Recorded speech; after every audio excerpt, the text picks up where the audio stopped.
My beloved child, do not be quick to call the silent days a sign of abandonment. For many times, the quietest place is where my hand is touching the deepest parts of your soul. When you do not hear an answer, when you do not see a door opening, when you do not feel the wind changing direction, you may think that everything is standing still, but in my kingdom, the seed often breaks open before the ground begins to tremble. Be still, and know that I am God. As Psalm 46:10 reminds you, means that silence is not an empty space without meaning, but a sacred room where I teach you to trust without needing to see.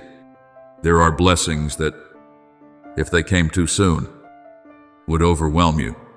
There are doors that, if opened while your roots are still shallow, would cause the winds of life to knock you down. That is why I cover you for a time, not to hide you from my love, but to hide you within my love, so that the fragile places in you may be bandaged, the weary places may breathe again, and the places that once feared may learn to stand firmly in the light. Remember that I never waste your tears. Every night you endured in silence. Every time you prayed without knowing whether your words had reached heaven. Every moment you still chose to keep walking, though your heart was trembling. All of it is kept by me as a precious offering before my face. All things work together for good to those who love God. As Romans 8:28 says, does not mean that everything is pleasant, but that in my hands, even pain can become material for building glory. You have not been crushed in the furnace of testing. You are being purified from what no longer belongs to the new season. The fire did not come to end you, but to separate gold from dross. The pressure did not come to make you lose your shape, but to reveal the image I placed within you before the foundation of the world. When you feel as though you have been brought to a stop, I see you being anchored more deeply. When you think you are moving more slowly than others, I see you learning the rhythm of heaven. There is a story you need to keep in your heart. Before Elijah stood on Mount Carmel and witnessed fire falling from heaven, I led him to the brook Cherith, a hidden place where there was no crowd to applaud him, no platform, no visible proof of the victory that was about to come. There, I fed him by ravens and by the water of the brook, day by day, quietly yet sufficiently. And when the brook dried up, it did not mean that I had abandoned him. It was a sign that I was moving him into the next step. Do you see? Sometimes the old source dries up, not because I have forgotten you, but because I am calling you to leave a place that has completed its purpose. The Lord will guide you continually, as Isaiah 58:11 declares. Speaks precisely in the moments when you do not understand the path. So you may know that my guidance does not always come through thunder. Many times it comes through a dried-up brook, a closed door, or a very gentle prompting within your soul.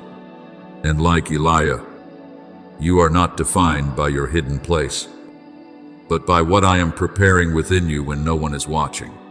So, my child, do not see the hidden season as a shameful delay. What I nurture in the dark will not die simply because the world has not yet recognized it. A seed does not need applause in order to take root. It only needs soil, water, time, and the life I have placed within it. Those who wait on the Lord shall renew their strength. As Isaiah 40:31 says, does not mean they will never grow weary, but that they will be lifted up when my appointed time comes. You once thought silence was a period at the end of the sentence, but I am turning it into a comma of grace. You once thought the holy dreams within your heart had grown cold, but I have only been covering them beneath the quiet ashes to protect the fire from winds that come at the wrong time. Do not condemn yourself for the days when you do not shine brightly. Even the dawn begins with a thin line of light on the horizon before it gradually takes over the whole sky. What I am doing within you is the same: quiet first, deep first, steadfast first, and only then revealed. Now I want you to step across the new threshold with a heart that is not hasty, but full of faith.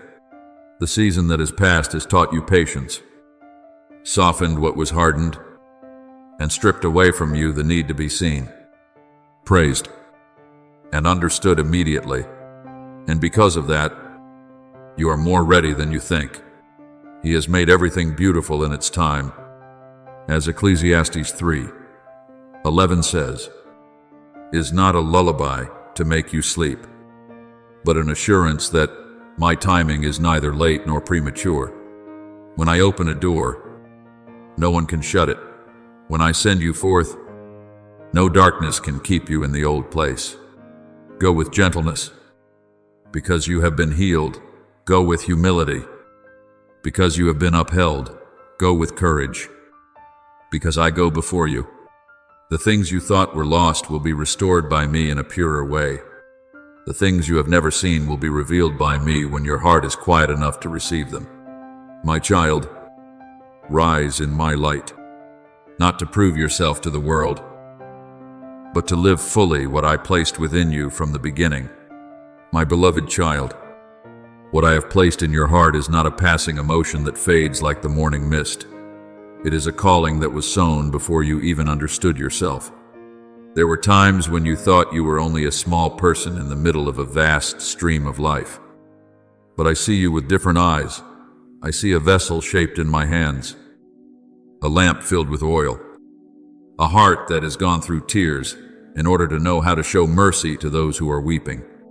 I did not bring you through dark seasons, so you would keep those experiences only for yourself.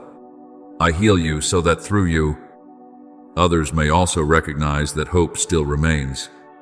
I lift you from the dust so that your hands may know how to lift those who have fallen. You are the light of the world.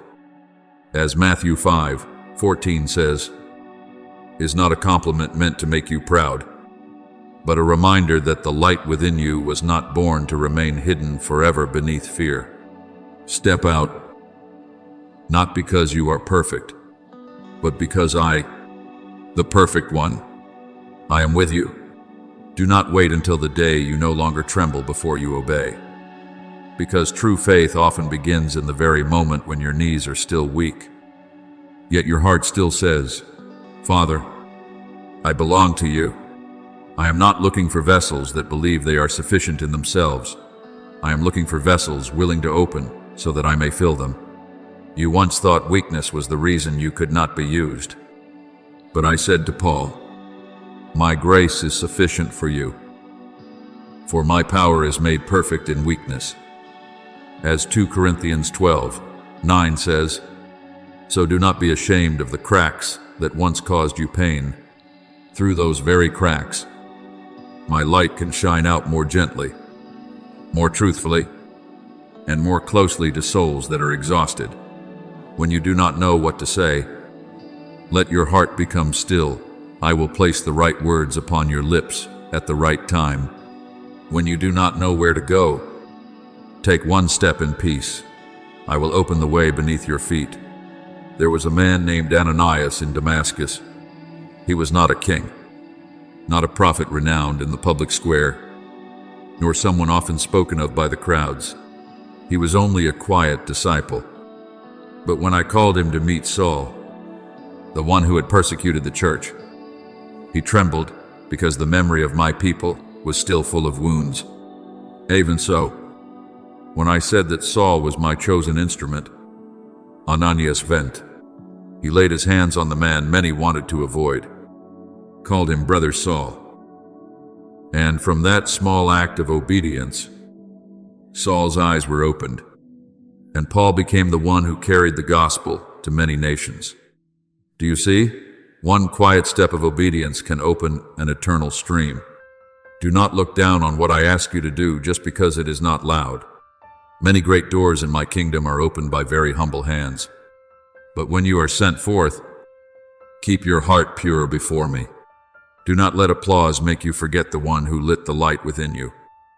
And do not let criticism cause you to return to the old darkness. The world changes very quickly. Today it may praise you. Tomorrow it may doubt you. Today it may open doors. Tomorrow it may turn its back. Therefore, do not build your identity on the fragile recognition of human beings.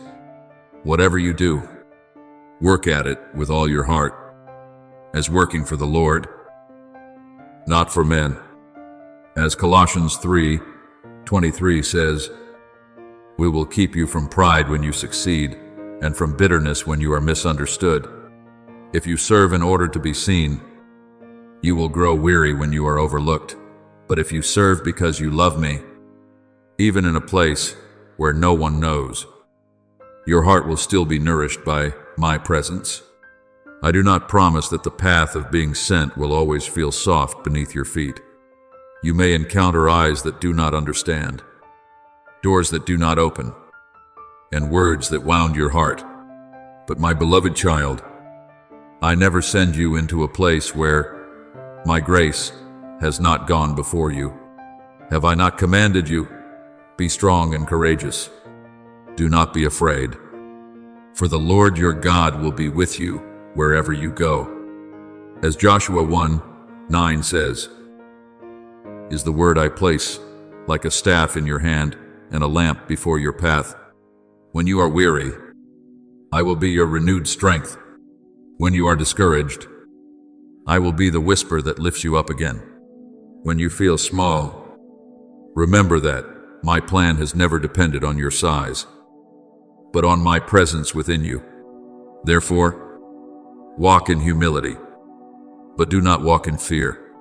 Love, but do not lose the truth. Serve, but do not depart from the spring of living water. Every prayer you offer in secret, every hand you extend to the hopeless, every time you choose obedience instead of hiding, is woven into the holy work I am doing through the generations. We are His workmanship, created in Christ Jesus for good works. As Ephesians 2:10 says, means that your life is not a drifting accident, but a manuscript bearing the mark of my hand. My child, the hidden season has taught you how to listen. Now the season of being sent will teach you how to walk. Rise in the light I have given you. Bring peace into places of chaos. Bring hope into places of ashes. And when others see what is good through you, gently direct all glory back to me. For I am the one who called you, kept you, healed you, and now sends you forth. My beloved child, when I widen the sky before you, do not let your heart shrink back in fear. The place I lead you to is never a land where I am absent, and what I place in your hands is never greater than the grace I place within your soul. You may look at the new responsibility and wonder whether you have enough strength. But I do not call you so that you will rely on your own power. I call you so that you will learn to walk in my power. As it is written in Philippians 1:6, He who began a good work in you will carry it on to completion until the day of Christ. Understand, then, that I do not begin a holy work and abandon it halfway. I do not sow a seed and then forget to water it. I do not light a lamp and then allow the winds of life to put it out. What I have placed within you bears the seal of eternity. And even though the journey has turns you do not yet understand, my hand is still keeping that sacred thread from breaking. There were trials you once went through when all you could see was pain. All you could see was loss. All you could feel was your heart being pressed to its limit. But today I want you to look back with eyes that have been more deeply healed. Not every fire comes to burn everything down. There are fires that are permitted to touch you, so that pure gold may be revealed in your faith.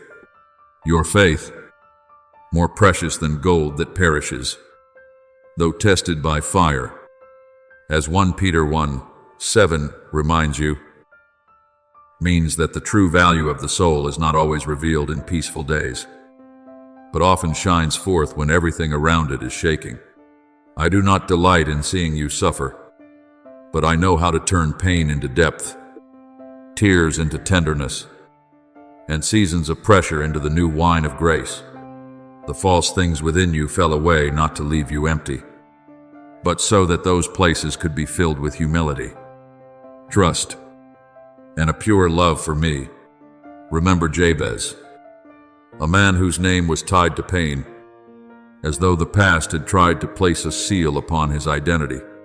But he did not allow that name to become his prison. He called upon me, asking that I would bless him, enlarge his territory, be with him, and keep him from evil, as recorded in 1 Chronicles 4:10, and I granted his request. Do you see? I can take a life once named by sorrow and turn it into a testimony of expansion.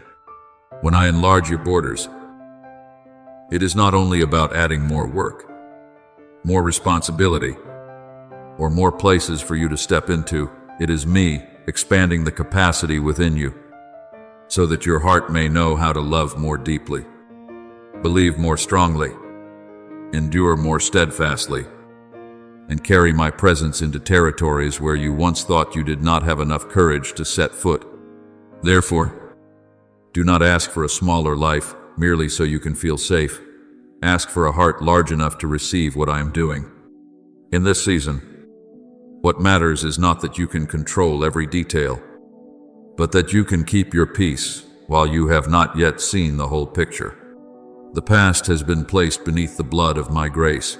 Do not go back and dig up what I have already forgiven. And do not allow old memories to dress in chains a soul that has been called to freedom. The future does not need to be held by your anxiety either, because tomorrow has not yet arrived, but I am already there. Do not worry about tomorrow. As Matthew 6:34 says, is not a command for you to live carelessly, but an invitation for you to return to the present moment, where today's grace is sufficient for today, right here, in this breath, in this small task, in this quiet obedience. I am writing another line into the sacred story of your life. You do not need to run ahead of me, nor should you fall behind because of fear. Walk with me, one step at a time, like a child placing their hand in the hand of the Father. If there are times when you pass through deep waters, remember my word in Isaiah 43:2, that when you pass through the waters, I will be with you. And when you walk through the fire, the flames will not burn you. I did not promise that you would never face fierce winds, but I promise that those fierce winds do not have the authority to determine your ending. I did not promise that every door would open according to your desire, but I promised that the right door will open at the right time, and that a closed door can also be a fence of love protecting you from what is not meant for you. When you find yourself standing before a great sea with no visible way across, do not look only at the waves. Look at the one who is standing with you on the shore. I am the one who can make a way where you thought there was only obstruction, soften hearts where you thought there was only rejection, and cause flowers to bloom on the very ground you once believed was barren. So, my child, answer the call with a yes that needs no display, but is true from the depths of your heart. Stand firm without becoming hardened. Move forward without becoming proud, and receive without forgetting the source of the blessing. When I lift you up, bow your heart down in gratitude. When I expand your influence, keep your soul closer to me than ever before. Trust in the Lord with all your heart, and lean not on your own understanding. As Proverbs 3:5 says, we will keep you from growing weary by trying to be the Lord of your own life. You do not have to write the ending of this story by yourself. I am the Alpha and the Omega, the one who called you from the hidden place, refined you in the fire of love, led you through seasons of transition, and will complete what I have appointed. Be at peace. My beloved child, your journey is not drifting without meaning. It is flowing into the great river of my will. And what I do through your life will echo farther than your eyes can see today. My beloved child, there are roads I lead you through that. from the outside seem to carry no answer from heaven at all. You pray, yet your heart still feels empty. You wait, yet the door remains closed.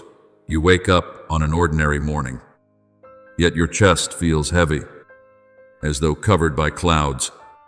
But my child, do not be quick to conclude that silence is proof I have grown distant from you. There are times when I do not speak loudly, because I am teaching your soul to recognize my presence in the depth of stillness. The Lord is near to the brokenhearted, as Psalm 34:18 says. Does not mean that I come only when everything is radiant. It reminds you that even in the place where you feel most shattered, I am still nearer than your breath. That silence is not a wall separating you from me. Many times, it is a sacred room where I remove from you the habit of living by feelings, so that you may learn to cling to enduring truth. You may go through separations that leave your heart confused, relationships that were once warm but now feel unfamiliar, and places that once seemed like shelters but suddenly no longer carry enough peace for you to remain. You may think you have been rejected, but I say to you, you are not being cast aside, you are being set apart. Not everyone who leaves you is an enemy, and not every closed door is a punishment. There are people who were sent only to walk with you through one stretch of the road, and then I gently separate them from you, so you will not keep trying to wear a garment that has become too tight for the new season. Behold, I am about to do a new thing, now it springs forth.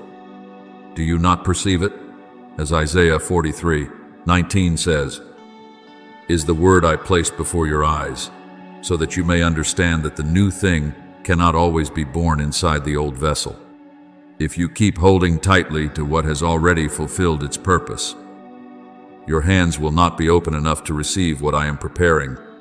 Look back at Paul's story in Acts 16, and you will see a mysterious truth. He wanted to preach the word in Asia, but the Holy Spirit prevented him. He intended to go into Bithynia, but the Spirit of Jesus did not allow him. Seen with natural eyes, those were closed doors, blocked plans, and interrupted directions. But in the night, I gave him a vision of a Macedonian man pleading for help, and that very hindrance opened the way for the gospel to enter another land. Do you see? Sometimes I do not allow you to enter the place you desire, not because I am against you, but because I am leading you to a place where a deeper cry is waiting for you. When I close one path, do not only weep before the hinge that is shut, listen, because in the quiet night, I may be calling you toward a wider shore. The losses you once called failure can become deliverance in my hands. The misunderstandings that once wounded you can become, through my grace, a blade that cuts away your dependence on human approval. The dreams that seem to fall to the ground can still become seeds for another harvest if they are placed in my hands. My beloved child, I do not allow the soil of your life to be turned over in order to confuse you. I am clearing away old roots, removing sharp stones from within you, and preparing soft ground for something holier to sprout. Blessed is the man who trusts in the Lord, whose trust is the Lord. As Jeremiah 17:7 reminds you, means that your true roots are not in people, position, opportunities, or the results you see before you, but in me, the one who does not change amid all change. There are lessons you cannot learn when everything is convenient. When the road is smooth, you may think peace comes from pleasant circumstances, but when the storm rises and your heart still does not depart from me, that is when you truly learn what real peace is. Peace I leave with you, my peace I give to you. As John 14:27 says, is not a promise that there will be no more waves around you, but a promise that there will be a place within you that is not ruled by the storm.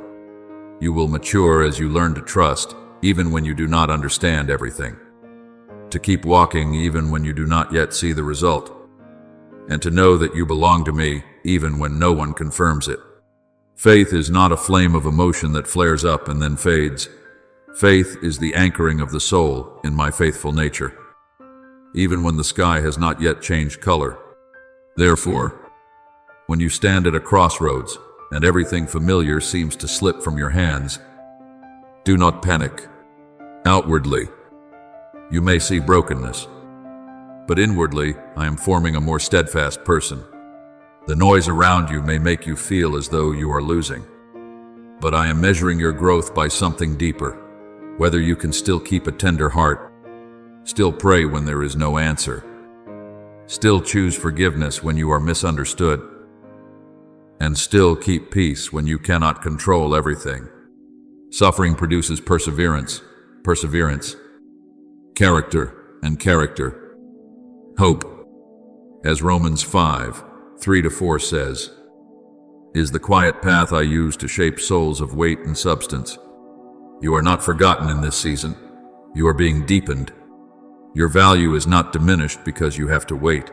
You are being refined so that what I have placed within you will not only shine in the sunlight, but also shine in the night. Let me comfort your heart. What leaves cannot steal the destiny I have placed upon you. Closed doors cannot lock away the promise I have spoken over your life. Silent days cannot make me hear you any less. Because before a prayer becomes spoken words, I already know the sigh within your heart. Remain still in me, but do not despair.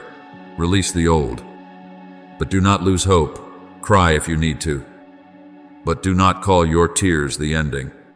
I am moving you from the safe place into the anointed place, from the familiar place into the fruitful place, from dependence on outward signs into the deep faith that I am still reigning. And then, when the time comes, you will look back on this silent season and understand that I was never absent. I was simply working in the deepest place, so that when you step out, you will not only carry a testimony on your lips, but a peace that has been tested in the fire and still remains whole in me. My beloved child, do not see the days when no one sees you as useless days, for it is often in that hidden stillness that I measure the depth of the truest love. There are things you do that are never mentioned by name, sacrifices you offer without a single hand to comfort you, times when you choose what is right while no one stands beside you to praise your courage.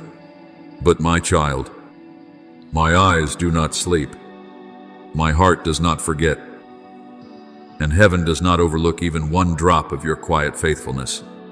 When you serve without being answered, when you love without receiving tenderness in return, when you still keep your heart upright in a place without a stage, that is when the true fragrance of your soul rises before me. Your Father, who sees in secret, will reward you. As Matthew 6:4 says, is not only a promise of reward, but a comfort that your hidden life has not been buried in forgetfulness. What you do for me, even if it is as small as an intercessory prayer in the night, still carries weight in eternity. I know there have been times when you grew weary of obeying without being understood. You wanted to explain, to prove yourself, to have someone see your effort so your heart would feel less alone. But my beloved child, I am teaching you a deeper freedom, freedom from the need to be validated by the world before you know your own worth. True obedience does not need a spotlight shining upon it. It grows like roots beneath the ground, quiet but strong enough to keep the whole tree standing when the storm comes. Whatever you do, work at it with all your heart, as working for the Lord, not for men. As Colossians 3:23 says, will keep you from bitterness when you are overlooked and from pride when you are seen. If you do things for praise, you will tremble before criticism. But if you do them out of love for me, you will stand firm even when silence is the only response. I am not looking for a dazzling outward performance. I am looking for a heart that knows how to say yes even when that yes brings you no immediate benefit. Remember the widow of Zarephath in the days of famine, when the flour in the jar was only a handful and the oil in the jug was almost gone. She did not stand before a crowd, was not placed in an honored position, and had nothing in her hands except one final meal for herself and her son. But when Elijah came and my word touched that seemingly hopeless situation, she chose to trust through a very small act, offering the little she had left before seeing the miracle. And then the jar of flour was not used up, and the jug of oil did not run dry, because obedience in the hidden place opened the flow of my provision. Do you see? I do not always begin with great things. Many times I begin with the little oil that remains, the last handful of flour, a quiet decision, one moment when you release what you fear losing most. When you place your small portion into my hands, I can turn it into a testimony of faithfulness. There is another lesson I am engraving deeply within you. Trust is not about holding the map, but about holding my hand. Many times you have wanted to understand every turn in the road, to know why that door closed, why that person left, why the plan you cherished dissolved like clouds before the wind. But my child, your understanding has limits, while my love does not. Trust in the Lord with all your heart, and lean not on your own understanding. As Proverbs 3:5 says, is the word I place like an anchor in your heart, so that when reason can no longer draw the path, faith still knows how to lean upon the one who never loses his way. Letting go is not failure. Letting go in me is a form of worship. It says that you believe I am wiser than your control, kinder than your fear, and more faithful than anything you can see in the present. Therefore, do not hate the classroom of testing simply because it is not gentle in the way you hoped. There are things books can teach the mind, but only fire can mature the soul. There are lessons you may hear with your ears many times, but only when you pass through the dark night do you truly know that I am your refuge. The testing of your faith produces perseverance. As James 1:3 says, does not make your pain lighter, but it lets you know that your pain is not meaningless in my hands. I use seasons of pressure to draw immaturity out of you, days of waiting to form endurance within you, and quiet spaces to make the ears of your soul more familiar with my voice than with the noise of the world. You are not left in the fire alone. I am the one who walks with you in the fire. Just as I was present with the 3 young men in the blazing furnace, so that the flame only burns away the bonds without destroying the one who belongs to me. Then one day, you will look back and understand that the seasons that seemed darkest were the very places where I touched you most deeply. The closed doors protected you from paths that were not meant for you. The silent words became the foundation upon which my voice grew clearer. The times you were misunderstood taught you not to live by the approval of people. The lonely nights opened a wide space where you could hear the heartbeat of grace. He knows the way that I take. When he has tested me, I shall come forth as gold. As Job 23:10 says, is the testimony of a soul that has been tested without losing faith. So it is with you, my beloved. I did not allow you to pass through testing so that you would become cold and hardened, but so that you would become pure, tender, steadfast, and brighter in love.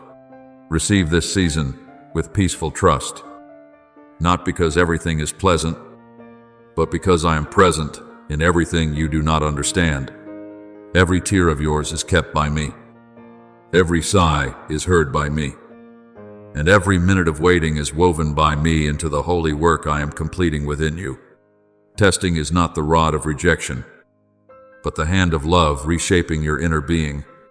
I do not require you to be perfect before you come to me. I only invite you to remain faithful, tender-hearted, and willing to stay in my hands. When this season passes, you will not come out merely as someone who survived the storm, but as someone who met me in the storm. You will carry in your eyes a peace that is not easily taken away. In your words, a gentleness refined through pain, and in your steps a steadiness that does not come from your own strength. And you will know, deep within your heart, that I never left you. I was only preparing you for something higher, so that every breath you take may reflect my life. Every small thing you do may carry the fragrance of obedience, and your whole life may become a quiet song declaring, you belong to me, and I am making all things new within you. My beloved child, do not be quick to see the days when you are brought into the hidden place as a sign of delay. For not everything that is concealed has been forgotten. There are treasures that must be kept in the depths until the appointed time comes for them to shine. There are souls I must set apart from the noise so they can hear again their true heartbeat in me. When you look around and see others seemingly moving faster, being called by name more often, and having wider doors open before them, your heart may quietly ache and wonder, what about me? But I say to you that you have not been left behind. You are being kept in the palm of my hand. Your life is hidden with Christ in God. As Colossians 3:3 says, reminds you that the hidden place is not a place of rejection, but a place covered by holy protection. I draw you away from the eyes of the world not because you have no value, but because you are too precious to be exposed, while the deeper places within you are still being healed by me. In that silence, I am doing a work that applause could never accomplish. I am touching the wounds you once hid beneath the appearance of normalcy, the memories that seem to have fallen asleep but still quietly made you afraid, and the old words that once caused you to doubt yourself. I do not only wipe the tears from your face, I go deeper, to the very place where those tears began. I am removing from you the garments of false identity, the garment of shame, the garment of comparison, the garment of fear of rejection, and the garment of needing to please everyone in order to feel worthy of love. You have worn them for so long that you began to think they were who you are. But I knew you before your wounds ever named you. Before I formed you in the womb, I knew you. As Jeremiah 1:5 says, is not only a word about predestination, but a word of love declaring that you did not begin with the opinions of people, nor do you end in the failures of the past. You began in my intention, and you are defined by my voice. Remember Moses, my child. He once lived in the palace of Egypt, raised among power, influence, and status. But before I used him to stand before Pharaoh, I led him into the wilderness of Midian for many long years, where there was no throne, no one to applaud him, only sheep, desert winds, and days that repeated themselves in silence, seen through human eyes that may have looked like a step backward, but in my eyes, it was a refining furnace. There, I brought down the hastiness within him, healed the fear within him, and taught him to hear my voice from the bush that burned but was not consumed. Then, at the appointed time, the man who once thought he did not have enough words to speak was sent by me with a staff in his hand and a promise in his soul. Do you see? The lonely place did not cause Moses to lose his destiny. It made him deep enough to carry that destiny. In the same way, your hidden season is not the place where your story ends, but the place where I am forming someone who can step into the next chapter without being crushed by the weight of being sent. I know you want to see results, to see the sprout break through the soil, to have a sign that all this waiting has not been meaningless. But my beloved child, do not dig up the seed simply because you are impatient to check whether life is there. A seed does not need the eyes of a crowd in order to germinate. It needs darkness, deep soil, moisture, and time. The darkness of the soil is not a grave, but the cradle of new life. Unless a grain of wheat falls into the ground and dies, it remains alone, but if it dies, it bears much fruit. As John 12:24 reveals to you a holy principle, there are old things that must fall away from you so that new life may be born. I am breaking open the shell of old habits, old reactions, and old fears, so that the roots of your faith may cling more deeply to me than to the recognition of the world. In this season, I am also teaching you a steadfastness that does not depend on outward light. You once knew me in days of signs, of clear comfort, of confirmations that warmed your heart. But now I want you to know me more deeply, to the point that when there is no noise to support you, you still do not fall when no one understands. You still do not lose your peace when there is not yet an answer. You still do not let go of the promise. Those who wait on the Lord shall renew their strength. As Isaiah 40:31 says, does not mean that those who wait will always feel strong, but that in the waiting, I quietly renew their strength from within. You are learning to stand in the dark without fearing the dark, because you know that the Creator of light is with you. That is the depth I need to build within you before I entrust you with wider influence. Because blessing, if it comes while the foundation is still weak, can become a burden, and glory, if placed upon a soul that has not been deeply anchored, can cause that soul to tilt and collapse.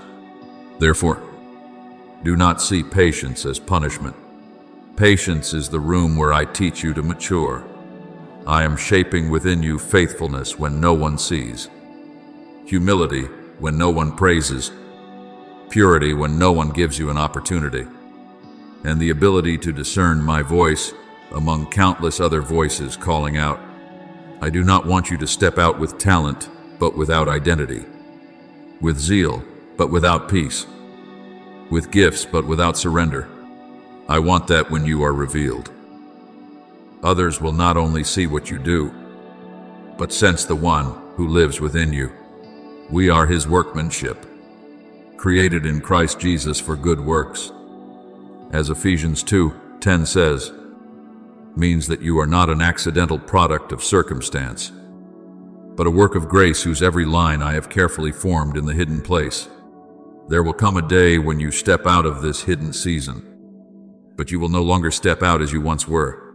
You will not need to rush to prove yourself, because I have affirmed you in the quiet place.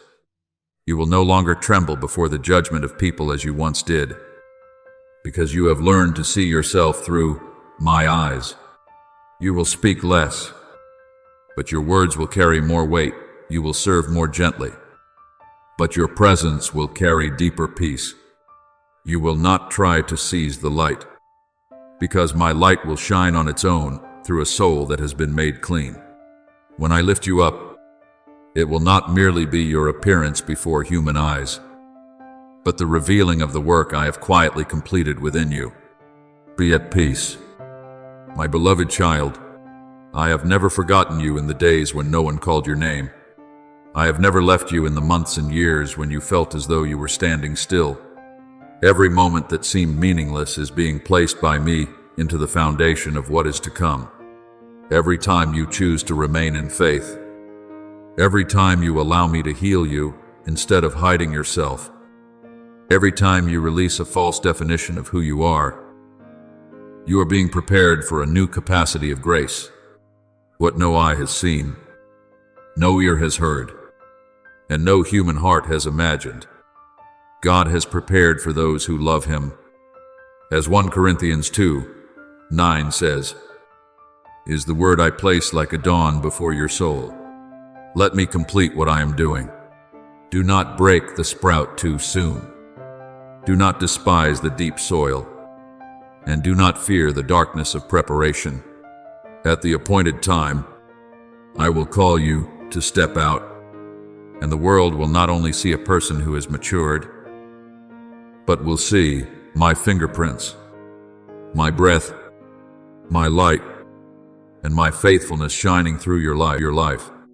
My beloved child, there are movements of the Holy Spirit that do not come like thunder, shaking the mountains, but like a very gentle breeze, touching the deepest hidden place within you. You cannot always explain it with words, nor measure it with reason, but your soul knows something is being awakened. Doors that once stood silent begin to show signs of movement. Promises that seem to have fallen asleep suddenly grow warm again in your heart. And dreams that had lain beneath the ashes quietly begin to glow with fire once more. This is not the restlessness of emotion, nor the haste of the flesh. It is my breath letting you know that the hidden season is giving way to the season of stepping out. The wind blows where it wishes. You hear its sound, but you do not know where it comes from or where it is going. As John 3:8 reminds you, means that the work of the Holy Spirit often surpasses what the mind can grasp. Yet a surrendered heart will recognize my footsteps. The first thing you will feel will not be applause, nor a radiant appearance before the eyes of the world, but a strange peace beginning to replace the anxiety that had once become familiar. Before, you tried to hold tightly to every detail, to predict everything, to protect yourself from disappointment by controlling every path. But now, I am placing within you a holy stillness, where you do not need to know everything and yet can remain at peace. Do not need to see enough and yet can still believe. Do not need to control all things and yet can still walk forward. Peace I leave with you, my peace I give to you. As John 14:27 says, is not a promise of a life without movement or disturbance, but a promise of a soul no longer ruled by disturbance. When that peace comes, recognize this: I am arranging the timing, preparing the people, opening the right door, and clearing away your eyes have not yet fully seen. But my child, keep your heart truly clean as the new season begins to open. I do not lift you up so that you may become intoxicated with the gaze of the world, nor do I place you in a wider place so that you may build a throne for yourself, nor do I allow you to turn grace into a stage for the ego. True light does not need to shout in order to prove that it is light. It simply shines, and darkness retreats on its own. Let your light shine before others, so that they may see your good works and glorify your Father in heaven. As Matthew 5:16 teaches you, means that the purpose of shining is not for people to stop at you, but for them to look through you and see me. Therefore, when I expand your influence, walk in humility. When others are touched through your life, quietly give the glory back to me. When opportunity comes, do not ask how you can stand out. Ask how my love can be revealed more clearly. You once thought your wounds were only things that made you weaker, but in my hands, even the places that hurt the most can become vessels holding oil of healing. The nights when you cried alone did not drift into emptiness. The times when you broke down and were lifted up again were not meant only for you. The seasons when you thought you had lost all strength were the very places where I placed within you compassion for others who are also weary. He comforts us in all our troubles, so that we can comfort others. As 2 Corinthians 1:4 reveals to you a mysterious truth, the grace you receive does not stop within you, but becomes a stream flowing through you to others. A healed scar is no longer a sign of shame. It becomes a testimony that I entered that place of pain and brought forth life. Remember the man who lived among the tombs in the region of the Gerasenes, a soul chained in suffering, feared by people, and torn apart within himself in darkness. When my son came, he did not avoid that ruined place, nor was he disgusted by that broken condition, but he set that man free with power and compassion.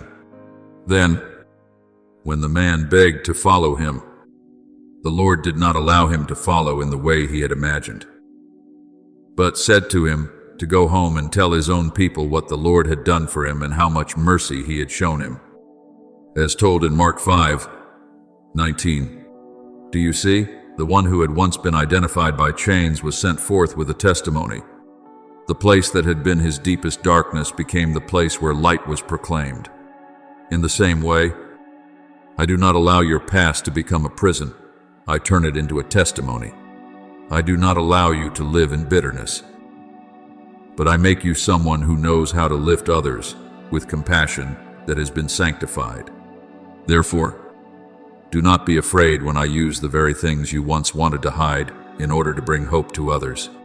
You do not need to tell every pain in order to be recognized, nor do you need to open every wound before the crowd to prove what you have endured.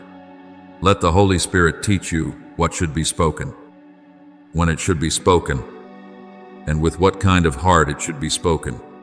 There are words that carry weight precisely because they were born from fire. But that fire must be purified by me from resentment before it becomes light. I want your words to carry life, not complaint, anointing, not the ashes of bitterness, the gentleness of one who has been healed, not the sharp edge of one who is still trying to defend themselves.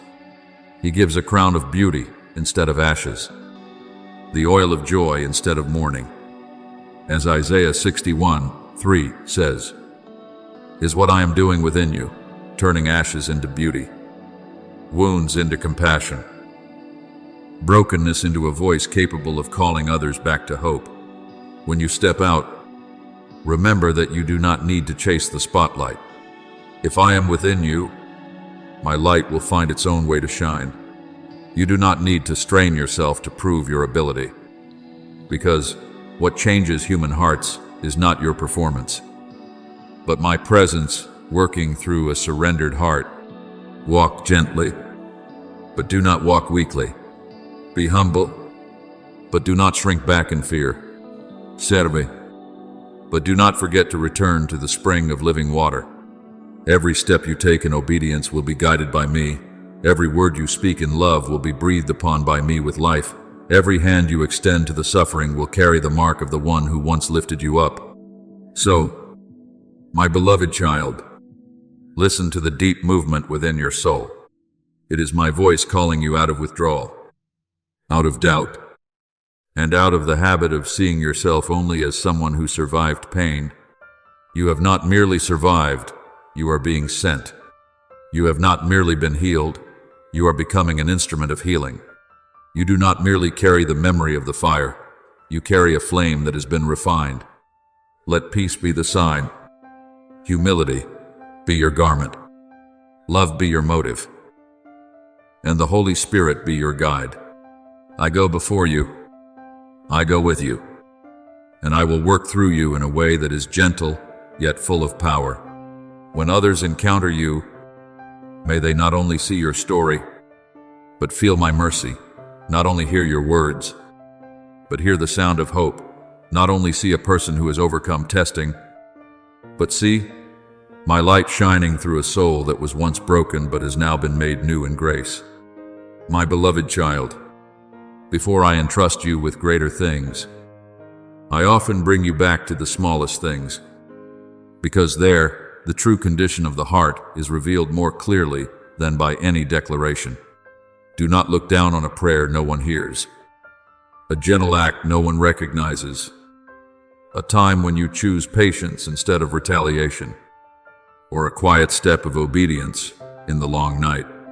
In the eyes of the world, such things may seem too small to be remembered, but in my kingdom, even the smallest seed can carry within it an entire harvest. Whoever is faithful in very little is also faithful in much. As Luke 16:10 says, is not only a teaching about duty, but a holy law of maturity. I am not looking for those who know how to appear brilliantly before the crowd while neglecting uprightness in the hidden place. I am looking for a heart that still loves me when no one praises it, still chooses what is right when no one is watching, and still keeps its lamp burning even when the room around it is silent. It is there that true power begins to sprout. Perhaps you think the season of being sent is the time to move quickly, to seize every opportunity, to prove that you are ready. But my child, Do not let the hurried rhythm of the world pull your soul away from my rhythm of peace. Not every open door is a door I want you to enter, and not every invitation that sounds beautiful carries the breath of heaven. There are things that are good but not yet in the right time. There are paths that look bright outwardly but do not belong to my will for you. Therefore, learn to walk slowly but deeply, to listen carefully with a tender heart, and to wait for me without anxiety. Your ears will hear a word behind you, saying, "This is the way, walk in it."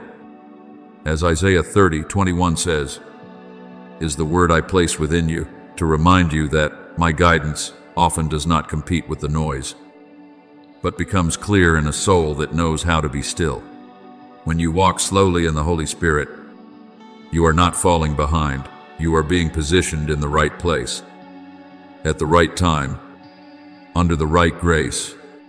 Remember the young Israelite girl who had been taken captive to Syria and lived in the house of Naaman, a great commander who suffered from leprosy. That girl had no status, no platform, and no power to change an entire nation. Yet, in her smallness, she spoke a word full of faith. If only her master would go to the prophet of God. A simple sentence from the mouth of one considered lowly opened the way for Naaman to meet Elisha. Humble himself by washing 7 times in the Jordan River, and be healed. Do you see? I can use a faithful heart in a place the world does not notice to begin a great miracle. Do not say that what you do is too small.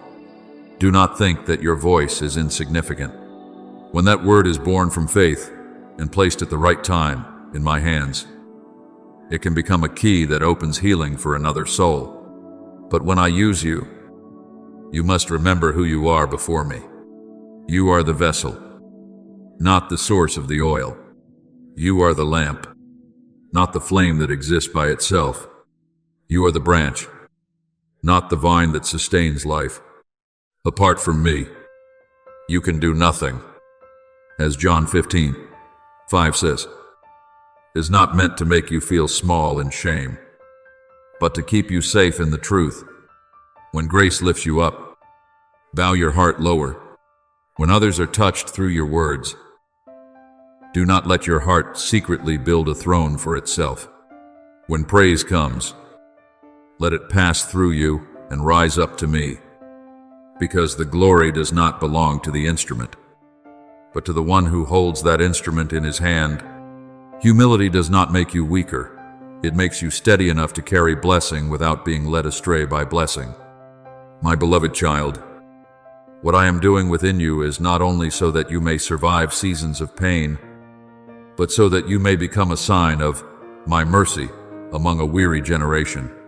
The wounds I have touched are no longer chains holding you in the past. They can become places where healing oil flows out to others. The nights when you cried were not meaningless. The times when you thought you were breaking were not wasted. The periods when you wondered why you had to go through such things are now being transformed by me into compassion, wisdom, and a voice that carries weight. He comforts us in all our troubles, so that we may be able to comfort others. As 2 Corinthians 1:4 reveals to you, means that the comfort I give does not stop within you. It desires to become cool water flowing through you to souls that are dry and weary. Therefore, as you step into this new season of movement, let the question within your heart be changed. Do not only ask why you had to hurt, why you had to wait, or why you had to pass through winding paths you did not choose. Ask me, Father, where do you want to use this to bring life when pain is placed in my hands? It is no longer merely a memory, it becomes a testimony. When weakness is surrendered beneath my grace, it is no longer merely a limitation. It becomes a place where my power is revealed. When you stop living to protect your own image and begin living to reveal my love, you will understand that mission is not a heavy garment placed upon your shoulders, but the flow of my life through a heart willing to be opened. Do not grow weary in the things no one names. Do not become discouraged when your faithfulness seems not yet to have produced fruit. Let us not grow weary in doing good, for in due season we shall reap if we do not give up. As Galatians 6:9 says, "Is the word I place like a spark beneath the ashes, so that you may continue to love, continue to pray, and continue to walk even when the field before your eyes still looks empty. I see every seed. I remember every tear. I know every quiet decision you have chosen because you love me. And in the right season, what was sown in silence will rise up in glory, not to exalt you, but to prove that my hand has never stopped working. Go, but go in peace. Serve, but serve in humility. Carry the light, but do not chase attention. Open your heart to the suffering, but do not forget to return and rest in me. I have not called you to become noise among noise, but to become a presence that carries peace in the midst of chaos. I have not sent you so that you may prove yourself worthy, but so that you may reveal that grace can turn testing into mission, brokenness into compassion, and a life that once trembled into a lamp standing firm in the night. My child, what I have begun within you is not only for you. It will touch the people you meet, the places you pass through, and the souls waiting for a sign that I still heal, still restore, and still call human beings out of the ashes and into the light. Be faithful in the small step today, because from that very small step, I am opening a greater road in my eternal plan. My beloved child, discern deeply within your heart the difference between a step that comes from ambition and a step that is born from being sent. There are people who go because they are afraid of being left behind. People who run because they want to be seen. People who try to open doors by their own strength and gradually become exhausted from having to sustain what I never entrusted to them. But those who are sent by me are different. They do not merely carry a desire, they carry a holy command. They do not merely walk with their own feet, they walk in the breath of heaven. As the Father has sent me, I also send you. As John 20:21 says, is not a call for you to create your own path, but an invitation to step into the flow of my will. When you go on your own, you must carry the burden yourself. But when I send you, my grace upholds you. My word guides you. My presence covers you. And the things you cannot do by your own strength will be completed by my power. Therefore, do not rush into every place simply because a door appears to be open. There are doors that shine brightly but carry no peace. There are invitations that sound attractive but do not bear my mark. There are paths that excite the ego but leave the soul uneasy. The one who is sent does not chase opportunities. The one who is sent waits for my voice. The Lord will guide you continually. As Isaiah 58:11 says, is the word I place as a lamp for you, so that you may understand that my guidance is not only found in the destination, but also in every step along the way. When you allow me to direct you, you will not need to compete for position, force results, or grow weary trying to prove that you are worthy. You only need to be faithful to what I place before you, and all of heaven will work together with a heart that knows how to obey. Remember Philip, my child, when the gospel was spreading in Samaria and many people were being touched, my angel told him to rise and go south to the desert road that goes down to Gaza. Seen through human eyes, that was a difficult instruction to understand, to leave the crowded place, to leave a movement that was bearing fruit, and to go into a lonely road. But Philip did not argue with the sending. He went, and on that road that seemed empty, I had placed an Ethiopian man who was longing to understand the scriptures.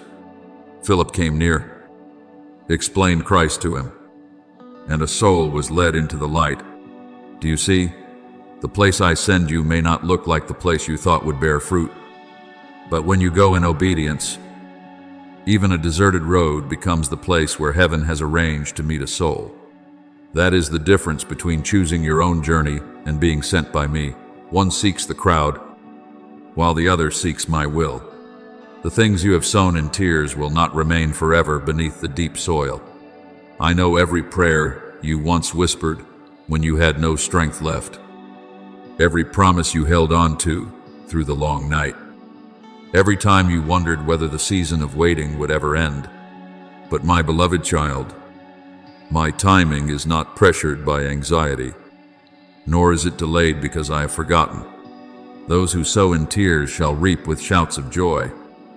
As Psalm 126:5 says, is the word I place over the seasons you thought held only loss.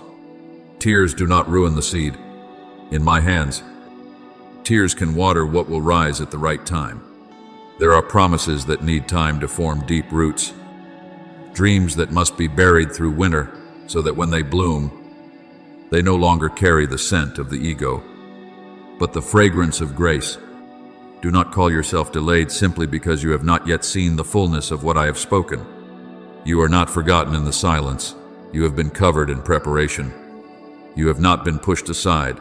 You have been set apart so that what is still tender within you may become stronger. The vision is yet for the appointed time. If it seems slow, wait for it. As Habakkuk 2:3 teaches you, means that waiting in me is not loss, but alignment with the clock of heaven. If I brought you out too soon, the very blessing could become a weight that causes you to tilt and fall. If I entrusted you with influence before your identity was healed, praise could lead you away from the source. Therefore, the seasons you thought were silent were actually the place where I was forming in you a peace deep enough to carry greater things without losing your soul. Now, as the new season begins to stir, I am not only calling you to receive blessing, but to become a blessing. What I have done within you is not only for you. The light I have kindled was not given so that you would hide it in a secret place and fear the darkness outside. That light was given to guide those who are lost, to bring truth into places that have been distorted, and to give grace a visible form through the way you love. Forgive, lift others up, and live uprightly. How beautiful upon the mountains are the feet of the one who brings good news. As Isaiah 52:7 says, does not praise self-exalting footsteps, but speaks of the beauty of one who brings peace into barren places. When you walk as one who has been sent, your very life becomes a declaration that I still heal, still restore, still turn ashes into a crown of beauty, and still transform trembling souls into witnesses of hope. You have passed through the fire, but the fire did not consume you. It made what I placed within you shine more brightly. You have walked through the night, but the night did not steal the dawn. It only taught you how precious the light truly is. The cracks that once made you ashamed can now become places where my light shines through. The things that once made you think you were weak can now become the language through which you understand those who are hurting. You no longer only ask why you had to suffer. You begin to say, Father, use this to bring life to someone. That is when testing becomes mission. Pain becomes healing oil. And your personal story is woven into the sacred story I have been writing from generation to generation. So step out, but step out in surrender. Shine, but do not try to take the glory. Speak, but let your words be bathed in love. Serve, but always remember that you are the vessel, and the oil is mine. You are the lamp, and the fire is mine. You are the one being sent, and the power belongs to me. Fan into flame the gift of God that is in you.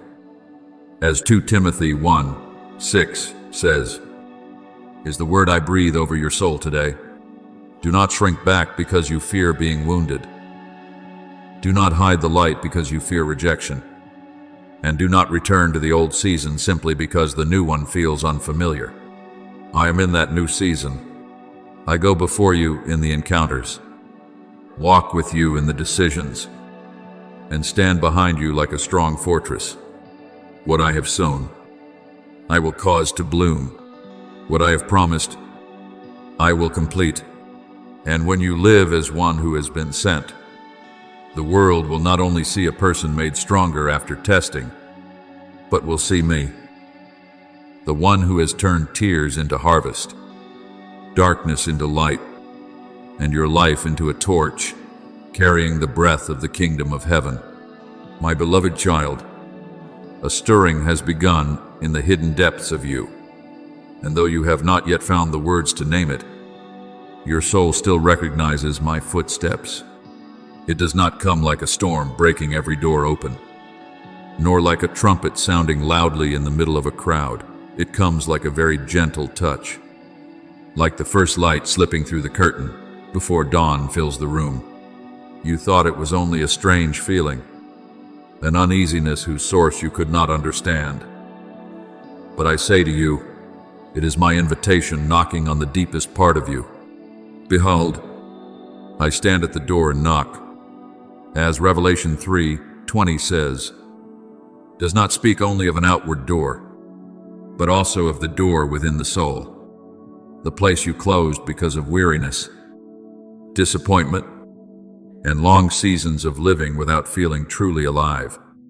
I do not come to rebuke you for being weak. I come to awaken what I never allowed to die within you. There are days when you still do everything as usual, still answer, still smile, still continue your responsibilities. Yet inside there is a quiet emptiness no one can see. You have gone through mornings when you woke up with no fire in your heart, evenings when you lay down while your mind still felt heavy as stone, prayers spoken with your lips while your heart seemed to be standing far away. I know it all. My child, I know the moments when you thought you were only existing from one day to the next, like a lamp that still has its shape, but whose inner flame has grown too small. But I do not despise the remaining ember. A bruised reed he will not break, and a smoking wick he will not quench. As Matthew 12:20 says, is the word I place over you today. I do not extinguish what is still weak. I bend down to breathe life into it once more. Do not mistake your weariness for the end of your calling. Sometimes the soul feels heavy not because you have lost me, but because you have carried too many things I never asked you to carry. You have tried to be strong for too long. I tried to understand everything for too long. Tried to keep peace for others while your own heart was becoming dry. You have loved, but sometimes forgotten to let me love you. You have served, but at times forgotten to sit still beside the spring of water.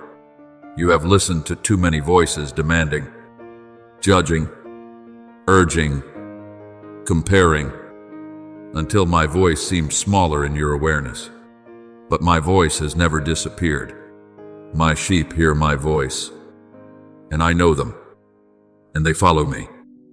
As John 10:27 reminds you, means that there is still a part within you that belongs to me, still recognizes me, still trembles when grace touches it, even though the noise of life has covered it many times.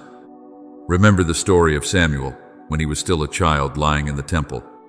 At night, when everything had fallen into stillness and the lamp of God had not yet gone out, I called his name. Samuel did not understand immediately. He thought the voice had come from Eli, and it took several times before he learned how to answer. Speak, Lord, for your servant is listening. Do you see? My call often does not begin with complete understanding, but with a gentle awakening in the night. I do not require you to know everything from the very first moment. I only want you to stop running from the stirring in your heart. Stop dismissing the whisper that is drawing you back, and learn to answer me with a tender heart. Father, I am listening. Perhaps you have wondered whether you were born for something deeper, Vita, and more real than these repeating days.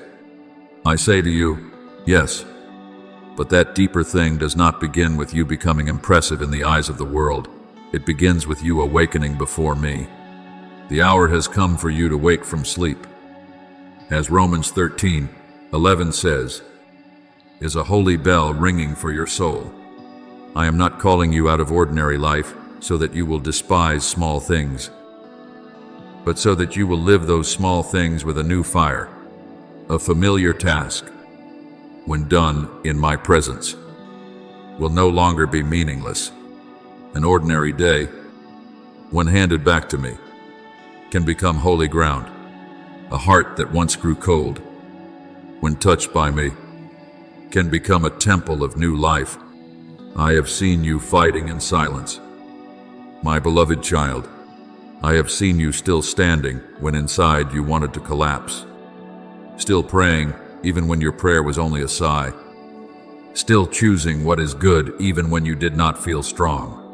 Do not condemn yourself for the seasons when you do not burn as brightly as before. The holy fire does not always appear as a great blaze. Sometimes it lies deep beneath the ashes, waiting for my breath to make it rise again at the right time. The Spirit of God has made me, and the breath of the Almighty gives me life. As Job 33:4 says, is what I am doing within you. I am breathing into the places that have grown dry, into the dreams that have fallen silent, into the parts of you that you thought could no longer tremble before hope. Therefore, do not fear the awakening that is coming. It may cause you to look again at the things you have endured for too long, the layers of protection you have used to guard yourself, and the habits that have lulled your soul to sleep in a false sense of safety. But I am not awakening you to throw you into panic. I am awakening you to bring you back to true life. Just as I spoke to the dry bones in the valley through the prophet Ezekiel, I can also command breath to enter what seemed to have no hope left, so that dry bones may rise into a living army. What you call dryness, in my hands, can become the place where resurrection power is revealed. What you call emptiness, I can turn into space for grace to overflow. Let me speak gently to your heart. You have not lost the fire. You are being called to a purer flame. You have not been forgotten. You are being awakened from the layers of weariness that have covered your true identity. You were not born merely to drift through the days like a shadow. You were created to walk with me. Hear my voice, carry my light, and live by a love that the world cannot make cold.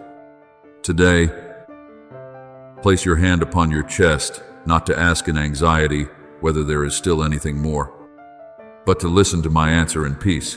Yes, my beloved, there is still more, far more than you think. I am here.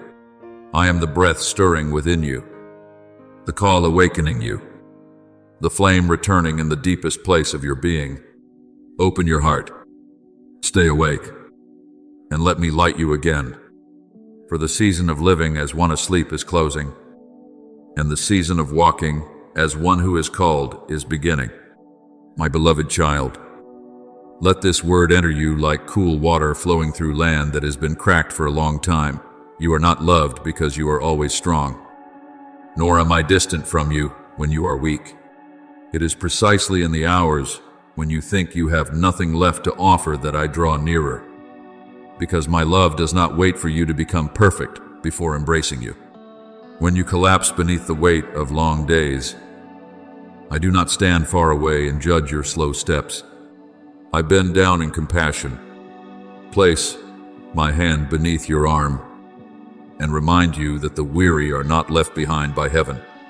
Come to me, all you who are weary and burdened, and I will give you rest.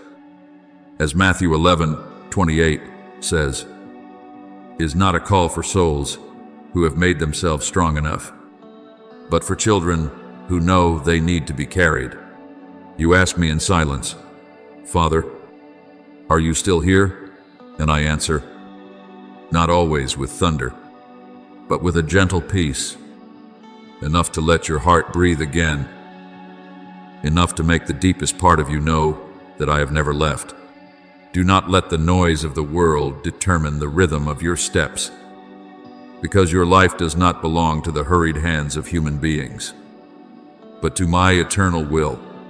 There are times when you think you have become dry and hardened, when you think the holy flame within you has gone out, when you think you can no longer feel what is sacred as you once did.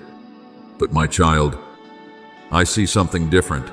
I see a land waiting for rain, a vessel being emptied to receive new oil, a soul being called into a depth beyond fragile emotion. We walk by faith, not by sight. As 2 Corinthians 5:7 reminds you, means that emotion is not the final compass of your life. There are days when you feel me very near, and there are days when all you can do is cling to the promise. But even when feelings change, my presence remains the unshakable rock. I am teaching you to live not only by a strong wave rising within your heart, but by a quiet river flowing deep, unseen, yet never running dry. Remember Elijah, the one who stood on Mount Carmel and saw my fire come down, yet afterward ran away in fear, sat under a broom tree, and asked to die. I did not rebuke him for being exhausted. I did not tell him to become strong immediately. I sent an angel to touch him, to give him bread and water, to let him sleep, eat, and then rise to continue the journey. Later, at Mount Horeb, I did not appear in the mighty wind, nor in the earthquake, nor in the fire, but in a gentle, quiet whisper. Do you see? There are seasons when I do not awaken you through outward shaking, but through a whisper deep enough to pass through the weariness of your soul. If a prophet who once called fire down from heaven still needed to be nourished by me in weakness, then do not be ashamed when you need to rest in my arms. Your weariness does not make you lose your worth. It only reminds you to return to the source of life. Now I call you to awaken, but not to awaken so that you may rush out and prove your faith through haste. I call you to awaken so you may remember that you have a Father, that you have not been thrown into life like a leaf in the wind, and that your soul is more precious than every cold standard the world uses to measure success. To be awake is not to live tense and afraid. To be awake is to open your eyes to love, to recognize that I am present in every breath, every opportunity to love, every small act of obedience. Watch and pray. As Matthew 26:41 says, is not a threat, but an invitation for you not to let your soul fall asleep among familiar things. You were not created merely to get through the day.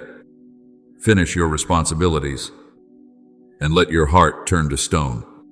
You were created to partner with heaven so that my invisible light may have visible footsteps through your life, and so that wherever you pass, there may be traces of peace, mercy, and truth. I have placed within you a holy reminder, a gentle call of the Holy Spirit, not as loud as the crowd, but more enduring than every sound of the world.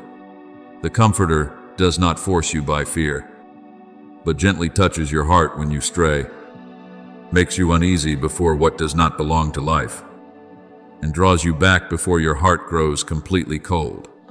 When the Spirit of truth comes, He will guide you into all truth. As John 16:13 says, is the assurance that you do not have to find your way through the darkness by your own strength. There is a light I have placed within you, a holy whisper still standing in the midst of unclear places, an invisible hand still keeping you from drifting too far. Today, that voice is calling. Do not live numb any longer. Do not let the days pass like sand falling through your fingers while your soul no longer trembles before what is sacred. And do not let weariness become the garment you wear forever. The return I invite you to step into is not a return to what is old, nor is it beginning again in shame as though everything has been lost. You are not returning to the past. You are returning to the source. You are returning to the truth that you belong to me before you belong to any role, title, failure, or success. In Him we live and move and have our being.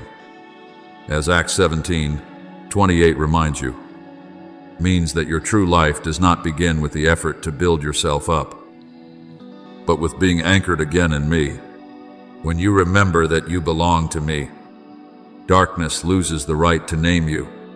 When you remember that you are my beloved child, weariness is no longer allowed to rule your identity. When you remember that I am your Father, loneliness no longer has a throne in your heart. Hope will rise like the dawn, not because the night never existed, but because my light is always stronger than the night. So breathe with me. My beloved child, let every breath become a silent prayer. Every heartbeat become an answer, saying that you are still here, still willing to listen, still longing to live in my presence. I will soften the places that have grown hard, brighten the places that have grown dim, and bring back to life the things you thought had died beneath the ashes of disappointment. I will give you a new heart and put a new spirit within you.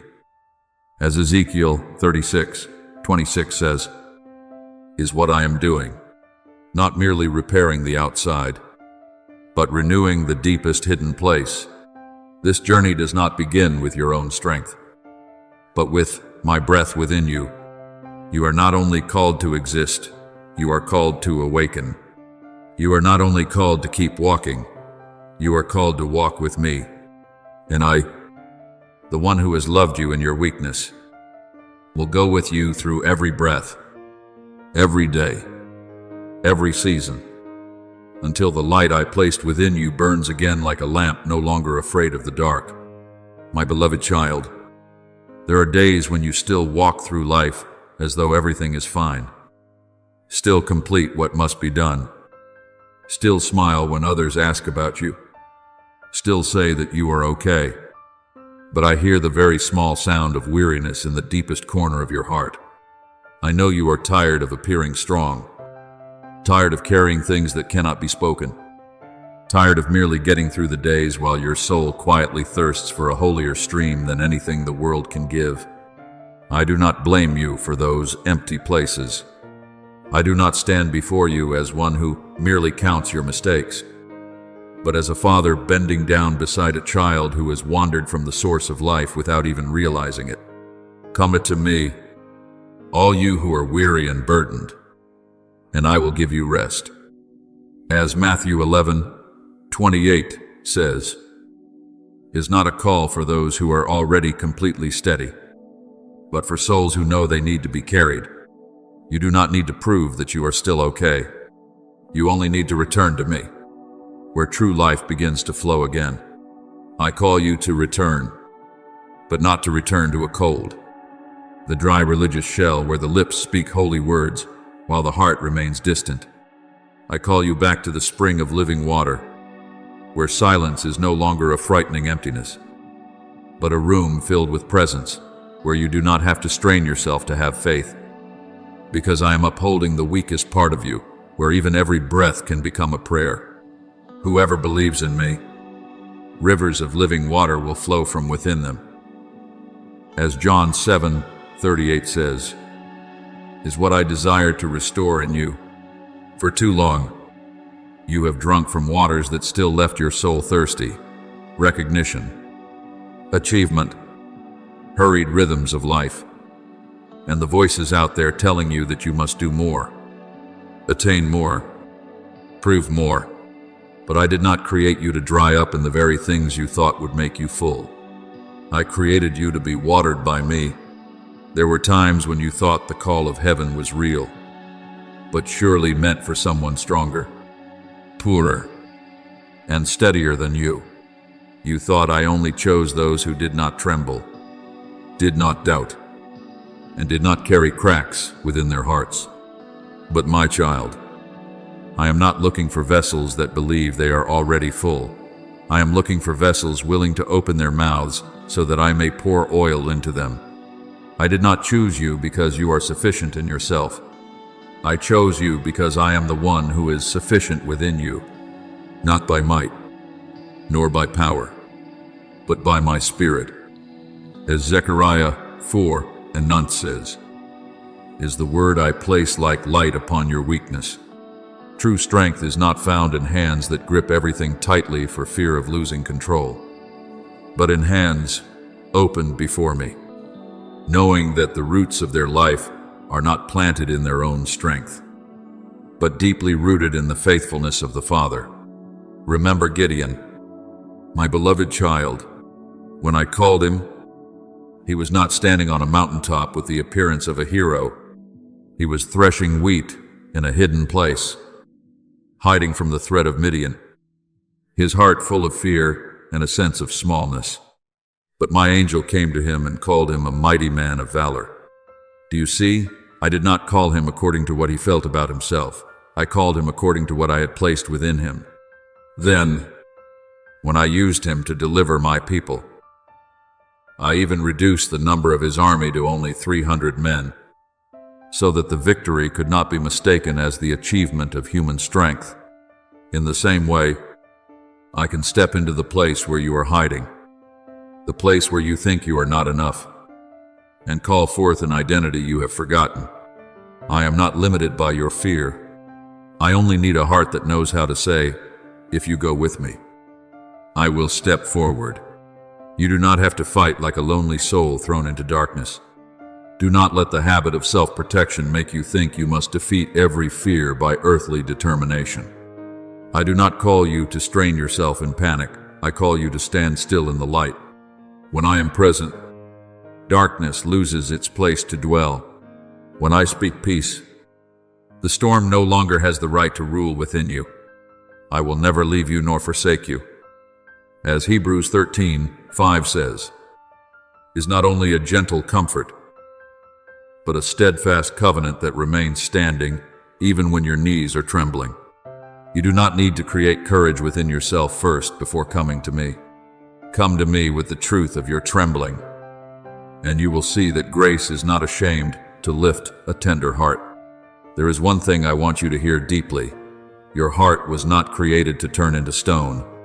It was created to feel my kingdom, to tremble before truth, to soften when love touches it, to weep not because it is lost, but because life is returning.